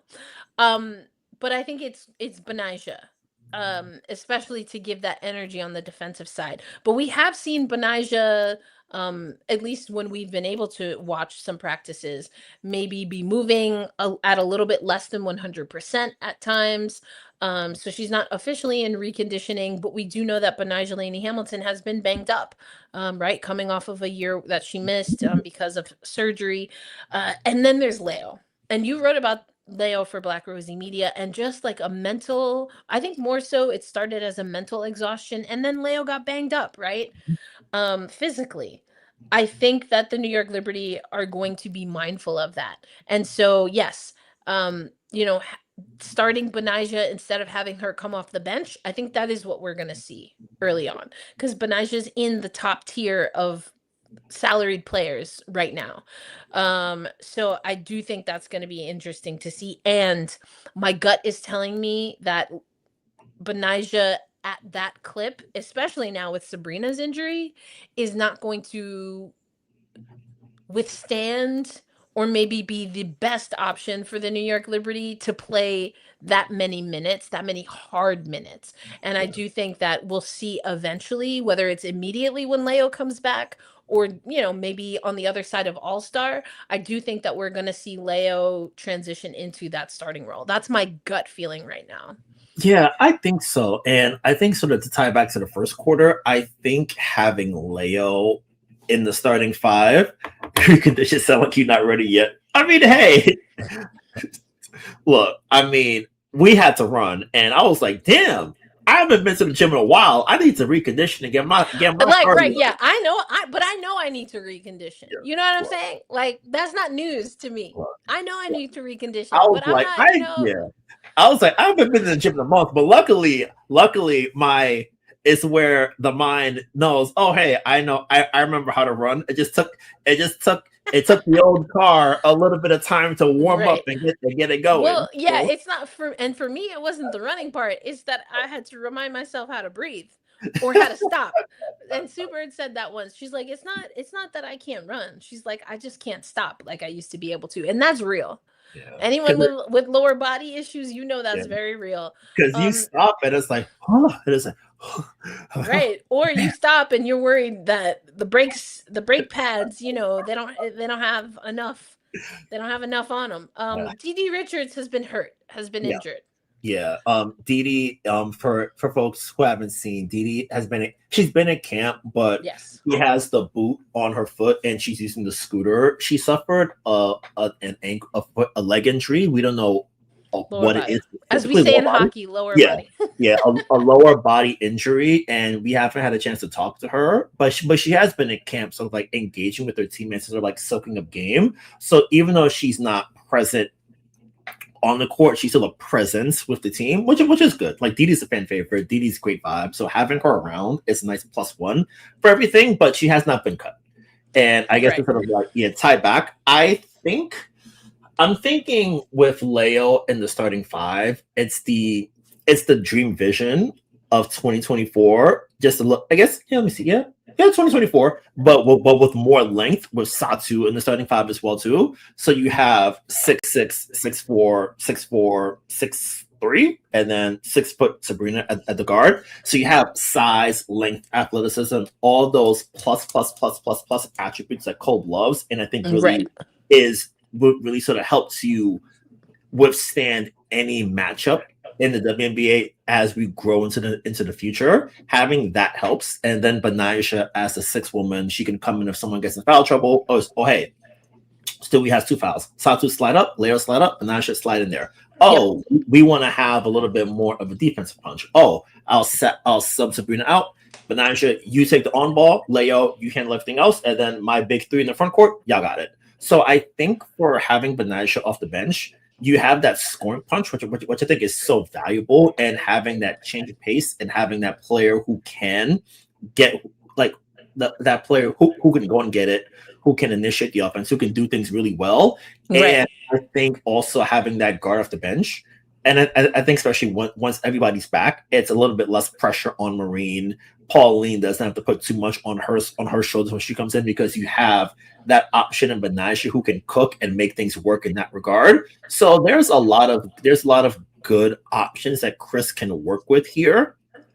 And I think especially the deeper we go on, and once we come back from the FIBA break going into the playoffs, I think he'll have a full idea as to what I'll say 9-player postseason rotation will be. Because last year, what? Whoa, Damian. I know. Damian. I think I know what you're trying to say. Hold on. I was like, wait, what? Yeah. I know what you mean. It's like, oh, Didi is the good vibes teammate. But I think just say good vibes teammate, because I think when people think cheerleader, they're thinking the timeless torches or something like that. It's hey. I'm just the cheerleader was throwing me. Okay. Yeah, I know. I'm gonna go with you.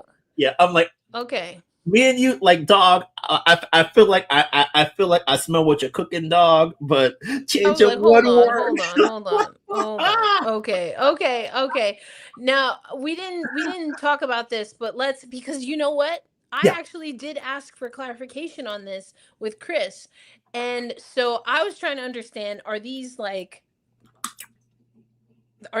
roles where once you're a developmental player that you stay that way, or if you move developmental players up, or if they get picked up somewhere else, do you have to re-up those positions? I was trying to figure out what the flow is here. Yeah. So the understanding, and let's clarify, let's read the question that Al asks. Can you clarify the developmental contract process? Is it true that teams can take developmental players from other teams if they have the space? Now, this is the part, and I wish I had clipped this. We can clip it and hopefully post it on social media, but because I asked Chris for this clarification, because when he said this, I didn't understand it. But for those who know hockey, then you maybe understand the hockey waiver wire. I'm not as familiar with other waiver procedures, so if there's other NBA or otherwise, or excuse me, I was told on social media, and I try to be respectful, that it is not NBA, that is disrespectful apparently to men, calling them men. So you know what? So I'm gonna go with the them NBA. Them NBA, I don't know if they do waivers, but I do know that the NHL does waivers, and how it works is is it 24? I think it's 48 hours. It's a specific period of time, 1 or 2 days, where once you're placed off of waivers, and MLB does this, I think, as well, where after that period of time, then you're effectively a free agent. And anyone can pick up your contract, and you can sign, they can pick up the rights to your contract. They can sign you if you go through waivers. So the first thing for a player, and this happens also when a player is waived, and there's all these eligibility things in hockey, but sometimes you can't just go from the NHL team to the AHL team. You have to be waived before then you can be picked up again by the affiliate. Anyway, so my understanding is that developmental players have to first be waived if they're going to be developmental players for the same team that they were in training camp for or preseason for, right? So I'm just going to use a random example. We know this is not going to be the case, but let's say Jonquel Jones was waived. Then she has that period of time where if not picked up by anyone else, because she's been waived, then she is eligible to become a developmental player for the New York Liberty. That being said, what I also believe that Chris told us, which I did not realize, is that developmental players can also be signed at a certain period of time by other teams. Even if they are the developmental player. Now, that's the part where we're still looking for more clarification. And you mentioned the collective bargaining agreement. We actually have not seen the full written CBA, which is why I'm waiting. I'm waiting with my pen, pencil, and several highlighters to tear that thing up in like the best way possible. Like I want to see that, because that's also where we learn of these things in more clarity. But that's my understanding right now. Is Z Diddy saying, yeah, I heard developmental contract players can be acquired from a team by another team. That's correct. And that's what Chris clarified for me, which I did not realize was the case. So even though you passed or you made it through waivers, you're on the developmental squad, the developmental players we don't know, we didn't get specification on the circumstances. We're gonna have to follow up with the Liberty again on that, but there are circumstances where, yes, what Z Diddy is saying is true. They can be picked up by other teams. So that's going to be really interesting. It sounds similar to the NFL process and practice players, for anyone familiar with that process. So I'm not familiar with that. Like I said, it's similar. It's the most similar from what I'm familiar with to hockey. But yeah. Okay, here we go. Damien C, you have the Rosetta Stone. Because I was like, wait a minute. Wait a minute. No, Damien, we locked in, don't worry. No, we locked in with you, don't worry. Motivating the team. Okay. Motivating the team. We got you. Took what I said out of context. I read what you said. That's what I did. And then Brian was like, hold up, I think I got this. And I was like, okay, that makes more sense. So we clarified it. We locked in. It's Liberty synergy, if you will. There you go. See, y'all, I'm glad y'all are on the same page, because I needed more. I needed more than just this. Because I was like, whoa. What do we mean? What do we mean? I don't know. Help me out, big dog. And we got it. We got there. So there you go. There we go. Glad we cleared that up. We got you. So yeah, that's what we know about developmental players at this point in time. Okay. Any concern about Hangzhou and the Chinese Federation, similar to Lee last year? Now, this is interesting, and we do know that there is a break for the World Cup, which is going to be in Germany, and China is one of the teams that has qualified. As well, Germany is hosting, France will be there, the United States, etc. So I don't know. We haven't heard anything as far as Hangzhou missing some time to go with the national team. There will be an international break, and we know that sometimes teams like to get their players together before the break, which makes total sense. Yeah. So I guess we can try and follow up on that, but haven't heard anything, Brian, at least to my knowledge, about how missing time. Yeah, it's been quiet on that front, and I guess we'll have to circle back to this conversation probably around All-Star break, because the World Cup, I believe, starts in early September. September 4th, I want to say, somewhere around that bucket. So by late July, I think we'll really get a feel for what the countries around the other side of All-Star, probably. Yeah. So I think we'll get a feel for what these countries are looking to do, and if they're like, hey, can we get people to come a little bit earlier, and what the agreements are and how it's possible with the roster, because by then Raquel Carrera will be on the team. So you have, if Han has to leave for a few weeks early, you have another front court player on the roster to offset that absence. And then that allows the team a little bit more flexibility, but we'll see. And it's, a lot of teams across the league will have to figure that out. And especially for the American players who we think will be on the World Cup roster, I imagine Sue in her USA B 5-on-5 for debut outing with the group, she'll want to really be locked in across the board to sort of see how everyone's feeling, what the roster looks like. That's where we will keep you updated in the world famous women's basketball roundup. We will have you covered. That's it. We got you covered. We got you covered. Also, we got our first Legacy 22 subscriber during the podcast. So shout out to our first Legacy 22 Thank subscriber. you. We appreciate it. We appreciate it so much. But yeah, y'all join the women's basketball roundup. You know, twice weekly, no off season. Let's get it. Let's get it. You might have the Rosetta Stone for feeling about DD Richards. Okay. I think Hanju wants to stay in New York this year. However, though, if Hanju wants to play for her country, then she has that right. Of course she does. But I think the question was more if she will leave the WNBA season to exercise that right, which has happened before. Han has done that before. Other players have done that in the past, including players who were, you know, born in the United States and then play for other federations. So we just have to see. That's what we were saying. We haven't heard anything explicitly about that. All right. Demand trade more than usage. Is this regarding to, okay. I think Tammy's talking about the NFL process. I don't watch much of the football, so I am not a good, I can't comp that as well as I could for the NHL. Erica, grab Tammy's second comment for me. Yeah. Okay, that one, recall, I guess sort of similar to Lee in the usage, because I think last year, Erica, I remember you guys were talking about regarding Han. Okay, my bad. It was the Han comment, not the, okay, this one. I got it. I'm caught up now. Thank you. Okay, my bad. I think to sort of stay on Tammy's point a little bit, I feel like last year for Lee was so, the beginning of the year for Seattle was so weird, and when Lee came over in the trade from the Sparks, I wonder if the assumption for her was, I'm going to have a really big role on this team. That's exactly it. Exactly it. And then they draft Dom, which of course you should draft Dom. And then she gets into camp. And then I'll never forget, after she made the trade request, she did media in Phoenix. She was like, I love my teammates. I love being in Seattle, but I want to play basketball. And Right. And we did some work on Tempestagi talking about that maybe some of that had to do with national team concerns and wanting to see Lee Yuru play more significant minutes.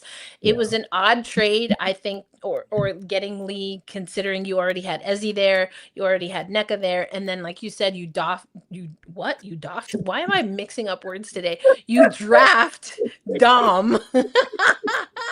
You draft Dom. And where does Lee Yuru fit in? Now they drafted the number 2 pick. They did outplay the number 2 pick off top. So if you couldn't get Dominique Malunga minutes off the bat, then a player like Lee Yuru, it seems like unlikely. So I see what you mean now. So I don't, and this is where I go back to what Damien said. I think that Han does want to stay in New York, and I don't think that becomes an issue. But like Damien said, of course, if she wants to play for Team China, and the New York Liberty has never stood in the way of that, and they've talked about that. They have a lot of players, including now Satsu, who have talked about prioritization in the past, and I don't see that being an issue. Okay, Z Diddy, I almost forgot because we were busting through a lot of topics. Thank you for reminding me. I told y'all that there was another thing. I have 4 things that we were going to talk about here in my chicken scratch here, but I do have some notes. And one of the reasons why I was like, I might need to be on this DeMarco train is because he held it down for Marine Johannes, a.k.a. Le Magician. I don't know where the wizard came from. I'm going to stick with Le Magician. And I do think Miles asked a good question. You know, we do see that at times Johannes, her game is exposed defensively and offensively. And I think it was a fair question to ask. I think that the way that DeMarco answered it was to get to the question that I think Miles asked and to solidify how he sees his player and not necessarily absorbing the construction of the question, to which I do think lended itself to think that there were weaknesses that Johannes had that the New York Liberty need to be mindful of. I loved how he answered this question.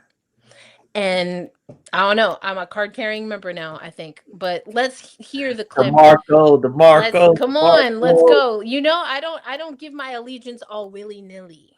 You know what I'm saying? Like, I don't do that. I'd be like, okay. Okay. And I think that's the right thing to do. Like, I do the same thing. Like, when you meet a young child, like infants, babies, or even just a child you don't know, or, you know, animals, you know, you have to respect who they are. Let them be who they are. I know that was weird because I literally just said infants and children and animals, not saying that they're the same, but my point is that they will clock you right away. And they don't care about your feelings. They might bite you. They might cry because they're picking up on your energy. Sometimes you got to let people sit in their energy, you know, and then observe, and then you make your determination on how to move forward. That's how I am. I like to take a little minute. Like, I think I understand, or I definitely don't understand this, but I'm gonna keep figuring it out. But DeMarco, he might have put out the right treat for me when he said this in response to people asking about Marine Johannes and maybe the weaknesses that come with the strengths in her game. Yeah, I mean, first of all, I want to give her a lot of love defensively. She competed and she played really hard on defense. It actually created a lot of offense for us. I thought she was terrific on that end. For the question, I think you have to allow her to be creative. I think there's going to be mistakes when you see the game the way she does, with her playmaking and sort of her, I guess, creativity. Again, it's just it draws the defenders to have to help, and the whole point of offense is to gain the advantage. And as long as she's doing that, you know, we'll live with some of the stuff that makes her great as well, which you also see. So. Yeah, I mean, she made some mistakes. Everybody makes mistakes, and I just want her to have confidence to be who she is and what got her here. Thanks so much. Great. Thanks, everyone. Good job, Pauline. Pauline crushed it. She did. She crushed it, by the way. When this man was like, we gonna take what Marine gives. Once you play the way she plays and you think the game the way she does, we're taking all of it. Okay, don't worry about it, sweetheart. Don't worry about it, sweetheart. That's what I heard. Don't worry about it. Yeah, it's one of those things where you have a player where it's like, oh hey, why did you take that pull up with 22 on the shot clock? Because I'm feeling it, and it's like, let me. All right, in your head, you're like, damn it, why did you do that? But outwardly, it's like, you know what, you hot, like you flowing right now, you good. Yep, I'm gonna trust you.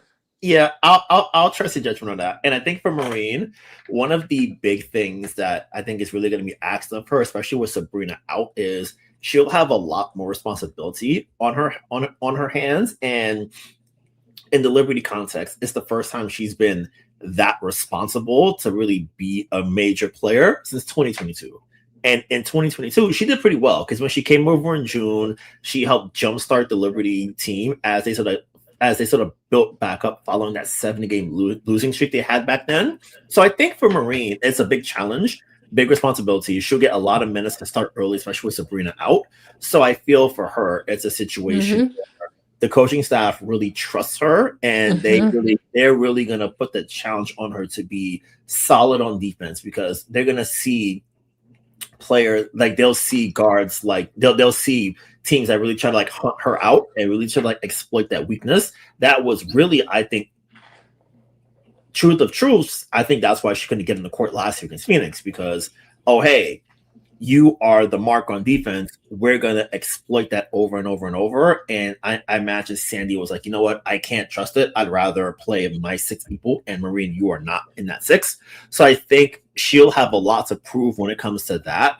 And also, as Sabrina is on the road to recovery, she has a situation where Marine can really step up, get those 6-woman minutes, really make the most of this time. And I think she will.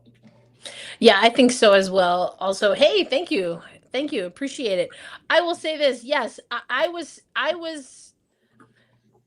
skeptical of DeMarco? I'm sure it came off that way. What I have always said is that I am skeptical of having a first-year head coach and maintaining a championship window. Now, you can say that. I would have said that if Sonia Raman came. I don't care who the first-year head coach is. I think it is difficult, not impossible, but difficult. I know someone's going to mention an NBA team that I don't know nothing about in a minute, but I know that it is not impossible. Becky Hammon is proof positive, but it is difficult to keep and maintain a championship window when you change a system. Not impossible, but difficult. So was I skeptical of that? Yes. I don't know that you should necessarily need a brand new first time head coach when you are still in a championship window. I'm old school though. I like a little sandpaper. So I want to see the scuffs. I want to see the scars. You know what I'm saying? So yeah, I did have my reservations for sure. Not necessarily about DeMarco himself, because as I said, and I'll be 100%, I don't know enough about this man to know if I like his specific basketball philosophy. And I'm learning it now. I'm talking to him. We're in the scrums. He's explaining things. We're getting to see it. And yes, I heard him stand 10 toes down for MJ. And what I love the most about that, I'm going to forget exactly what he said, but he was like, listen, when you play the way Marine plays, that's exactly what we want. And when she's not doing those things, she's doing all of the other things that make her great. I loved it. He was not going to say anything bad about that woman. And I was like, that's what I know. Yeah. That's what I know. Yeah. Hold MJ down. Hold MJ down. One fun play from yesterday that I really liked was, I think it was in the fourth quarter, Marine and Pauline were on the same side. I'm sorry to interrupt. Oh. Not only was Becky scared of her, Becky said so. Flat point, period. Point blank. Who's guarding her? Like, who? Like, hello? Yeah, that was that game where someone was like, I forget what the question was, but it was like, what changed? And she was like, how do you guard that? What am I supposed to do? You never know where the ball is going to come from. She hopping off half a toe or whatever she does. Of course, I'm being exaggerated, but that's what it sounded like. Auntie Becky, that's what she had to say about that. Well, like, before we get back to Marine, an underrated, hilarious press conference individual, Becky Hammon. Like, you get Becky in the right hilarious. Becky She's so is funny. A hilarious coach to sit through the press conference. But back to Marine. So one of my favorite plays from yesterday, I think it was in the fourth quarter, Marine and Anelli were on the same side, and Anelli flashed to the far corner, but she didn't have a clean catch and shoot, so she kicked it out to Marine on the wing. Marine immediately hot potatoed it back to Anelli, and Anelli cashed a three. I love things like that because you're rewarding the player for getting open. You have a great shot, and you're getting them right in their shooting pocket so they can get the best look possible. I love guards who really are in rhythm in that way, and even if the action may be designed to go this way, you see the advantage right then and there, and you reward the player, and you get a great look in that regard. So I feel that this season we'll really get a good feel for how she is and how she does in this new role. And I think with the chemistry she's been building with the players throughout training camp, I think it'll make the process a little bit easier, and she won't have the pressure of trying to sort of jump back into the WNBA as she did last season because she was out in 24. And I think it'll be a good year. I feel that she'll really be able to carve out a good role for herself this year and really be someone that Chris can trust in big situations. La Magician, I do think so, Aloysius. I think this could be a good year for MJ. And we heard it was, I'm trying to remember what day it was, but we heard, I think it was Stewie talk about, yes, because they were in the same scrum that day. I think Stewie was asked and talked about Marine Johannes learning the offense, but then also being able to thrive in this offense. So I think it's going to be interesting. Listen, who's the best player on the Liberty? Well, I already told you there's a Liberty player that's in my early, too soon to call MVP conversation, and that's Brianna Stewart. Jonquel Jones, double-double, the Liberty are winning. Liberty Bibberty all day.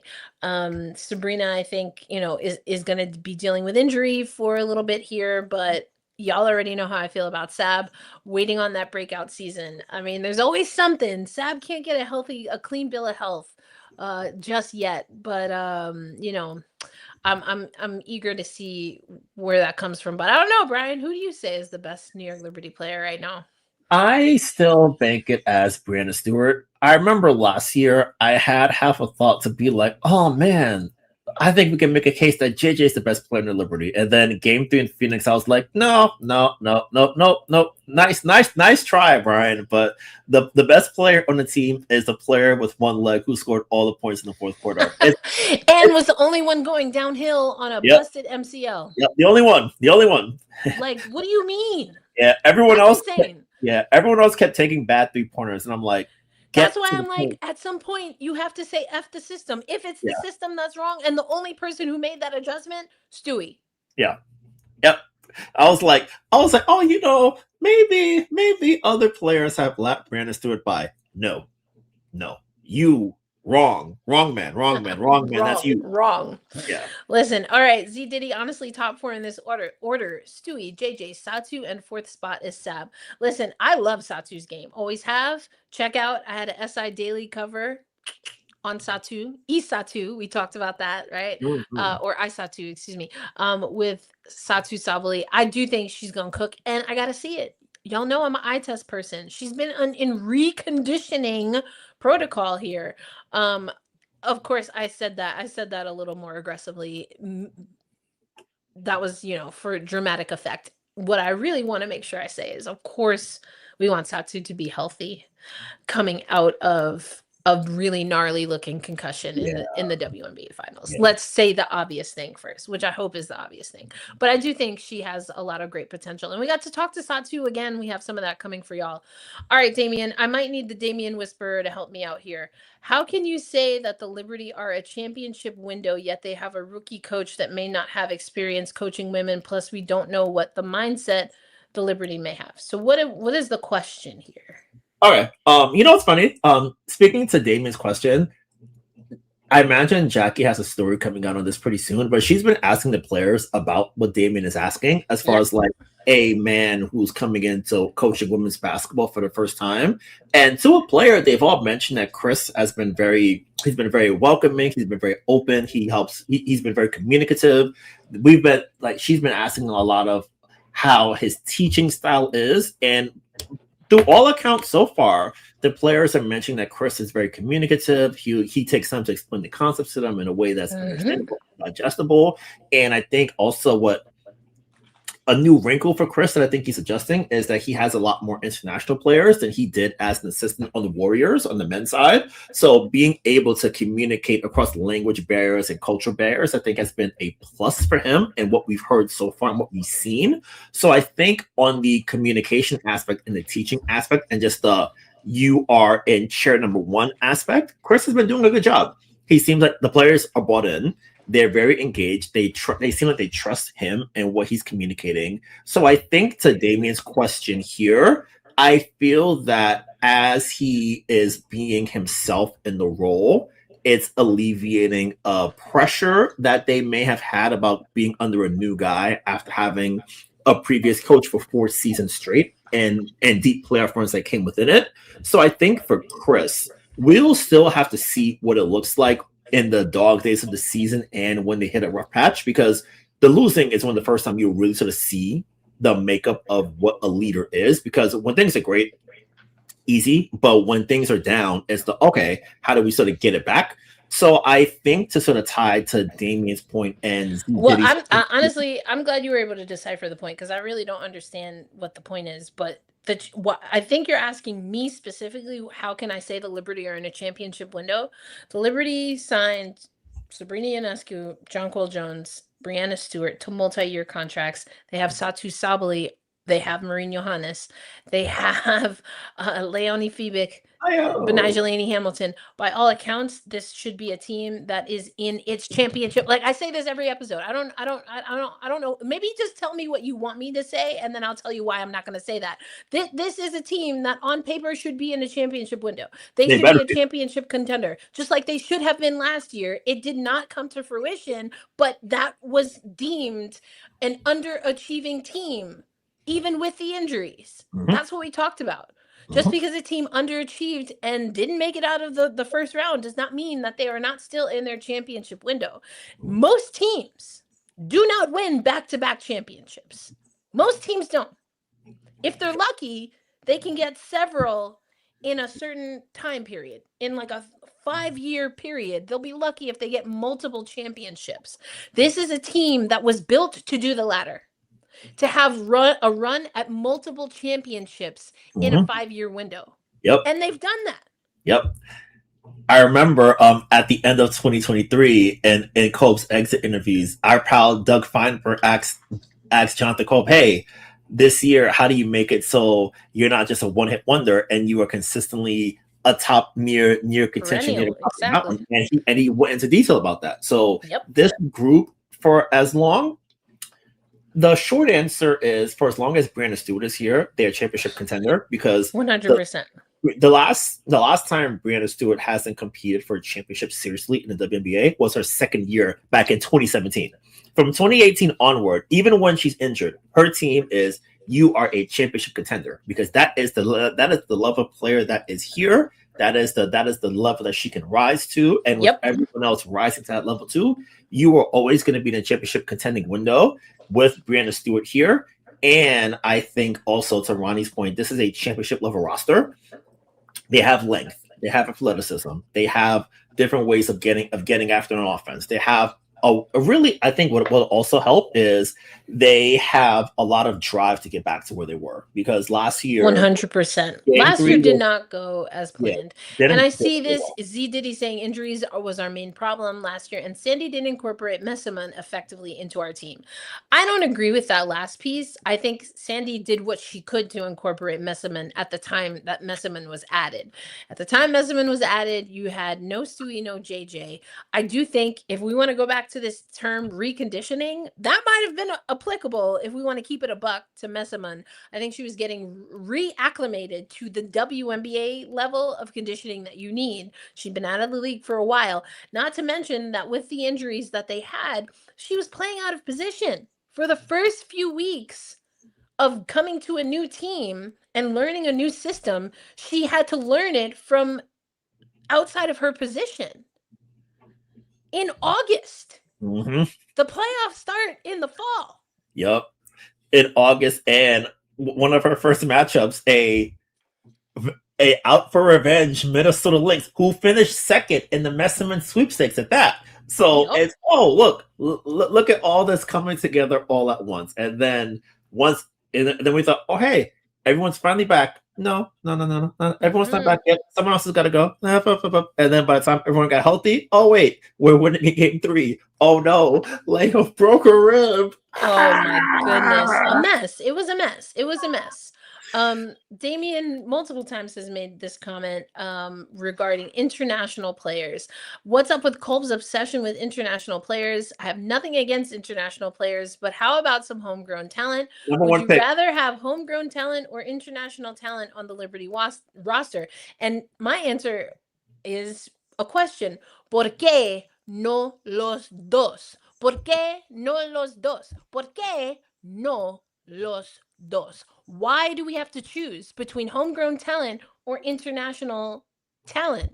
The New York Liberty have a New Yorker on their squad. They have a homegrown first-round draft pick, and they have a former MVP, not born in the United States. They have someone who used to be on this team, Niara Sabally, who got a critical steal for the New York Liberty in Game 5, not born in the United States. Then they have mean Leonie Fibic knocking down 3-pointers like it's light work, not born in the United States. And what am I describing? What do all of these players have in common? They were on the championship roster and played a significant role on the championship roster. What? Yeah. I'm sorry, who was on the squad when Sue Bird won her first WNBA title? Lauren Jackson. Oh yeah, I forgot. Lauren Jackson. What? What are we doing, fam? What are we doing? Of course we need, like, why do we have to, ¿por qué no los dos? Why do we have to choose? What's the problem? Asia Wilson, where's she from? The US of A. Chelsea Gray, where's she from? The US of A. Jackie Young. Like, there's plenty of US players that are crushing it. And there's international talent that helps them win. This is how I feel about it. You know how Megan Rapinoe has said, you cannot win a championship without the gays? You cannot win a championship without international talent. Fight me. But make sure you come correct, because I will throw down the Spanish that I know. I know how to curse people out and order food in Spanish. It's all you need. It's all you need. So I got the basics. I got the basics down. Everything else is just context clues. Thoughts on whether Messerman was a coach system fault or just chemistry mismatch? I think it was timing. It was timing. So yes, chemistry had a lot to do with it. I honestly, y'all know, I was like, she ain't coming. I was wrong, but maybe I shouldn't have been. Maybe I shouldn't have been wrong.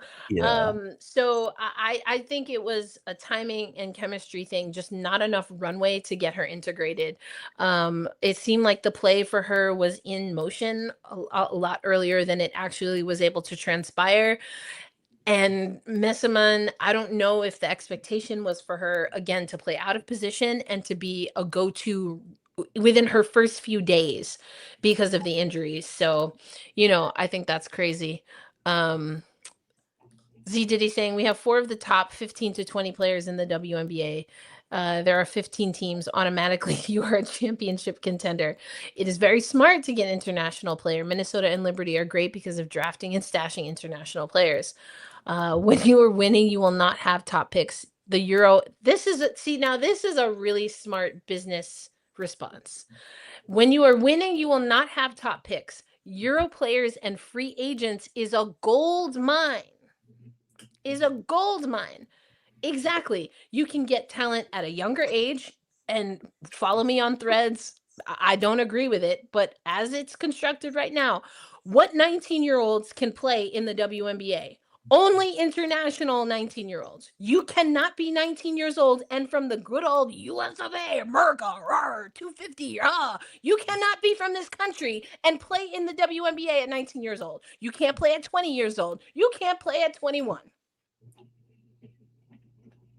Them's the rules. Why? I don't know. Don't make no sense to me. But them's the rules. So this point that Ronnie is making is probably the point I should have started with. You can get young talent, which means that you can still probably, especially if they've never played in the WNBA, get them on a rookie contract.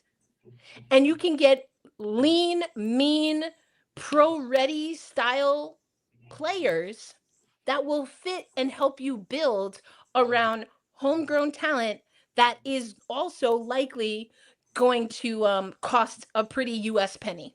Yeah. Oh, wait, we don't have those anymore. I'm sorry. Oh, man. Yeah, I think R.I.P.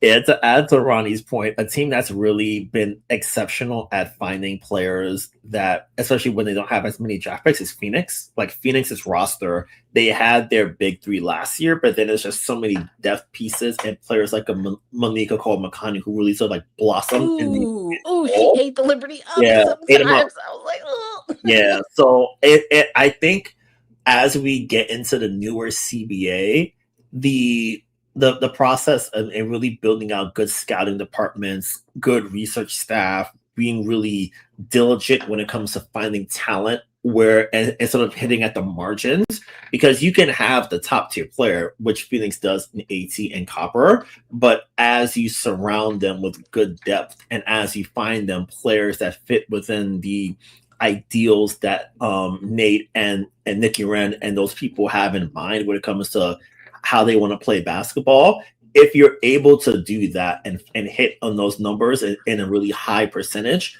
you extend your window a little bit longer, because deeper you go, like deep playoff runs are really taxing for players and teams. So you've really got to be able to refresh. Have depth, yeah. You have that depth. You can count on people, so you don't run your big dogs out. You don't run your big dogs into the ground early. You have good depth across the board. You have players who can really be capable and stepping up into new, exciting roles. So I think the scouting that teams like Phoenix, Minnesota, New York have been putting together in recent years is going to allow them to continue to stay in that playoff championship contention window. Yeah, I agree. I mean, love that you said what you said, as did I. Okay. I said what I said. If Messiman was to return to the Liberty, I don't know that I don't know that needs to happen. Yeah. I don't think that's going to happen. Wanda Weatherspoon, yes, digress. She's We saw her on yesterday. Prime. Yeah. On Prime now. On Prime. So there you go. You can watch and listen to Teaspoon on Prime these days. But yeah. Astier would be a top 5-10 pick in the last draft.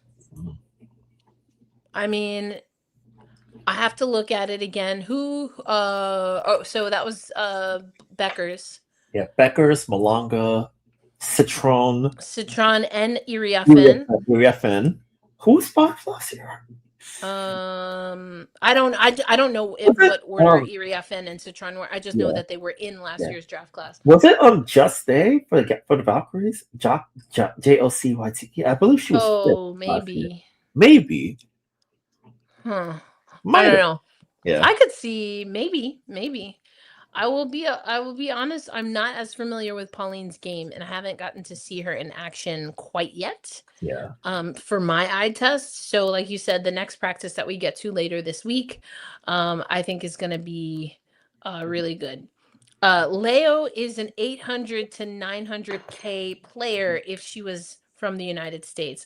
See, this is why you have to subscribe to the Women's Basketball Newsletter, because if you like my epic rants that keep us on here for 2+ hours on a live stream, then you're gonna love a tighter, more succinct, and probably more, I'm about to flip a table version on our mini pods. But I really, that's gonna have to be a mini rant, because I don't like that we have different rules. And I do think what Z Diddy is effectively talking about here is there's a different market. There's different value placed on international players. And we don't see that in other domestic leagues. If anything, the price goes up.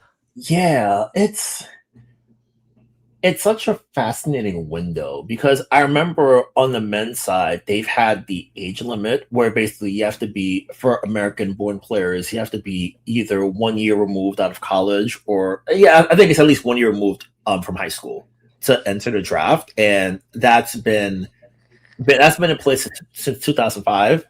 The rule changed over time in like the decade before, where players from high school could come into the league, and then we'd always get the horror stories. And then we'd always have the horror stories about, oh, this young wayward man has fallen and things like that. And I guess now for the WNBA, as more teams come in, I think more money comes in, I wonder if we'll get to a point where a young player is like, hey, I want to get to it now. I don't think it'll happen. And I think that I don't think we'll see that, because in the NCAA, the money that players can get through various name, image, and likeness collectives is there for them in that way. So you can just sort of like be on and I think the loose transfer rules help in that regard. I guess help, quote unquote, because I feel like I have my own personal opinions about players transferring from place to place all of the time, but that's for another time. But I think that having the money where you can get 900,000, 800,000, whatever, while you're in school, it gives you more time to be in college where you can sort of like grow your game a little bit more. And because I think for the WNBA, the W is so unique in that roster competition is so intense, incredibly intense. And we hit at it in passing earlier. You can be a number one pick in this league, but if your game is not up to snuff, you will not be here. So if you get a chance to like make your change, really get to grow your game, and then when you're like, oh hey, I wanna take the jump to the pros, you have that really solid foundation intact. So that way you have the financial security where, oh, if it doesn't go well to start, at least I have some financial security so that I can like find out and figure out where I can play next. Whereas if you came in and like, let's say 2018, you're not getting any money, you don't make a roster, where do I go? What do I do next? Now, for as much as I dislike the NCAA and what they're doing, the players at least have a bit of a soft landing spot, so to speak, so that way they can do some things where, oh, if this first time doesn't work, I can sort of figure out where to go next. I hear you. And the NCAA is trash. The WNBA is finally a place where it's the first wave. It's step one of players starting to make real money.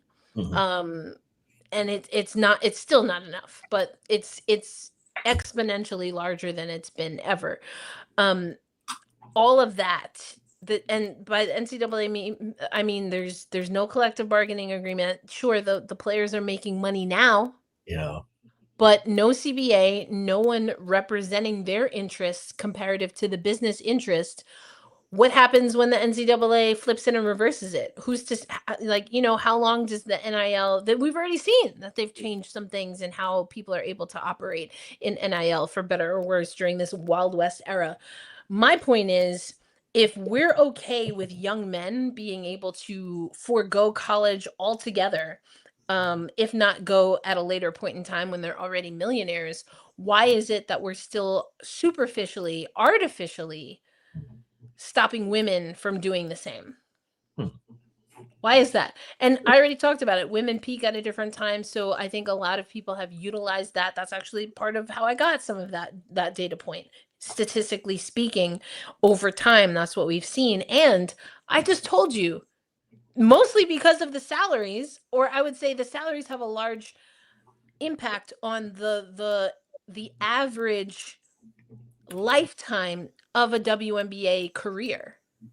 It's not the average is 3 to 7 years. That means the 42-year-olds, the 36-year-olds that people on the interwebs are hating on, they're the exception. They're the exception.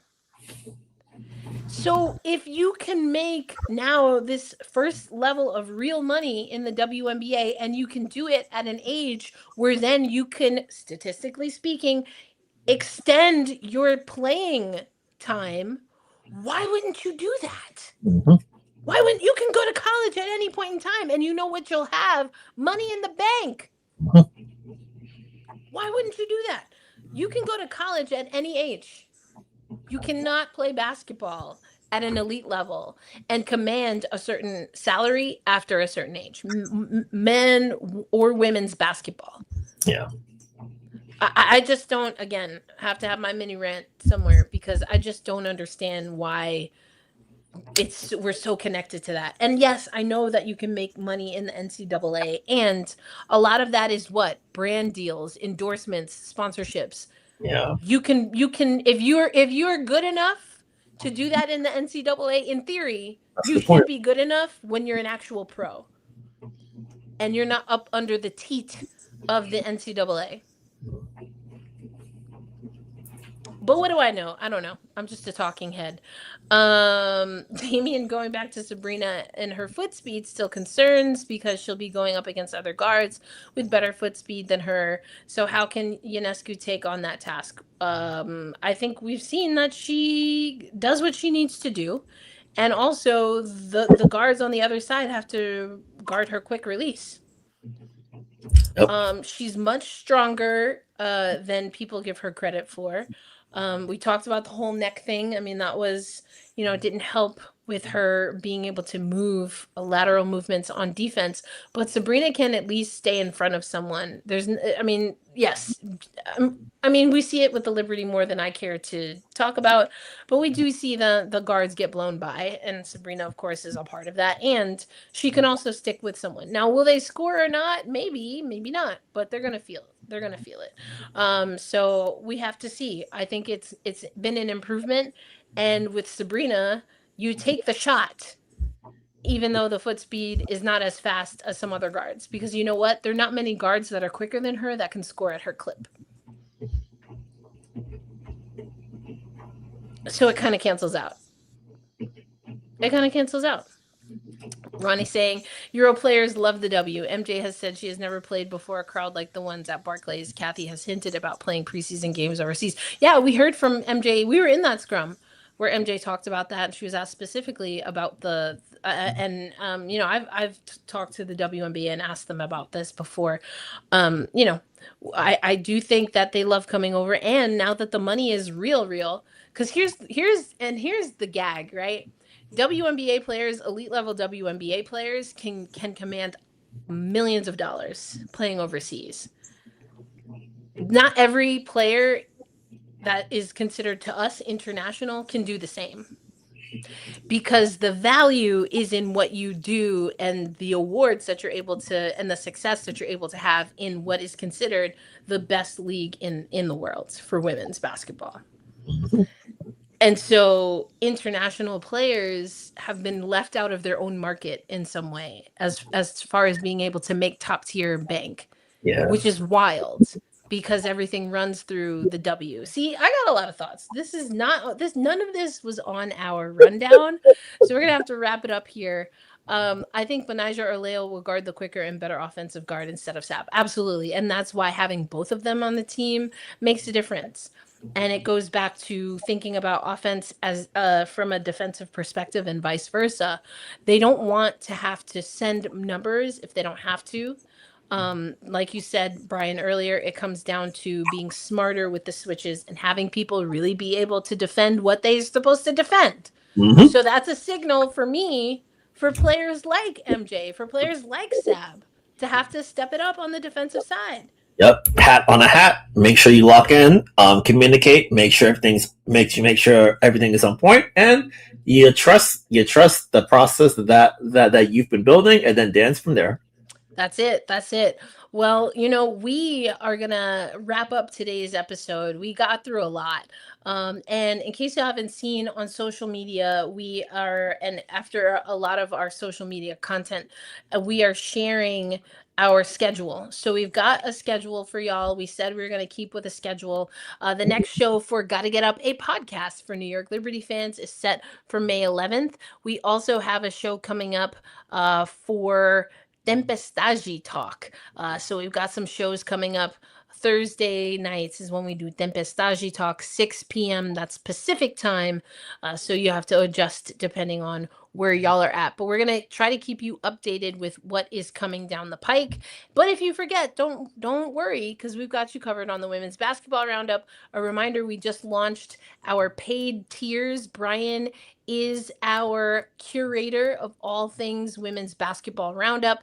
So make sure you check it out. Like I said, on this live stream, we had our first member of the Legacy 22 Club. Thank you for that. So make sure you go ahead and do it, where you can get some of our spicy hot takes that maybe don't make the podcast, because we're going to slim down the pods a little, because 2 hours is a lot. We love y'all. We love that y'all stick with us, and we want to make sure that we're keeping it. We'll end on this one from Damien. Will Rebecca Allen fit in? Length. Final thoughts, Brian. Yeah. Yep. Length, good spot up 3-point shooting, timely cutting, I think should be a great fit. I agree. And also someone who has really upped the ante when it comes to defense. So Ronnie, once again, Libertyville, nice chat. Love y'all. We love y'all too. Thanks for stopping through. We had Damien here, Z Diddy. Listen, I thought it was wild. I got a message from Swung Over being like, I think I just saw you in Brooklyn. Yes, it was me. It was me. I was headed over to Brooklyn Crepe. Ended up doing a podcast from there, which was hilarious. But yeah, if y'all see us, come say hey. We love to meet y'all in person. Ronnie, Charisse came through. Al always coming through. We appreciate your comments. Who am I missing? Oh, Tammy, always coming through. Tammy is also a part of our Slack channel and early adopters. So some of y'all are already in. Y'all are the OGs. But we're gonna bring more people to the family. But we appreciate y'all coming through. Thank you so much. And again, make sure you stay tuned. Next Monday, we have our next episode of Gotta Get Up, a podcast for New York Liberty fans. Listen, I don't know. We got to see about the LA Wave. They changed a few things up, at least in preseason. I hope the LA Wave didn't get cut. I don't know. But we're still going to wave. We'll see y'all on the next episode. Peace out, everybody.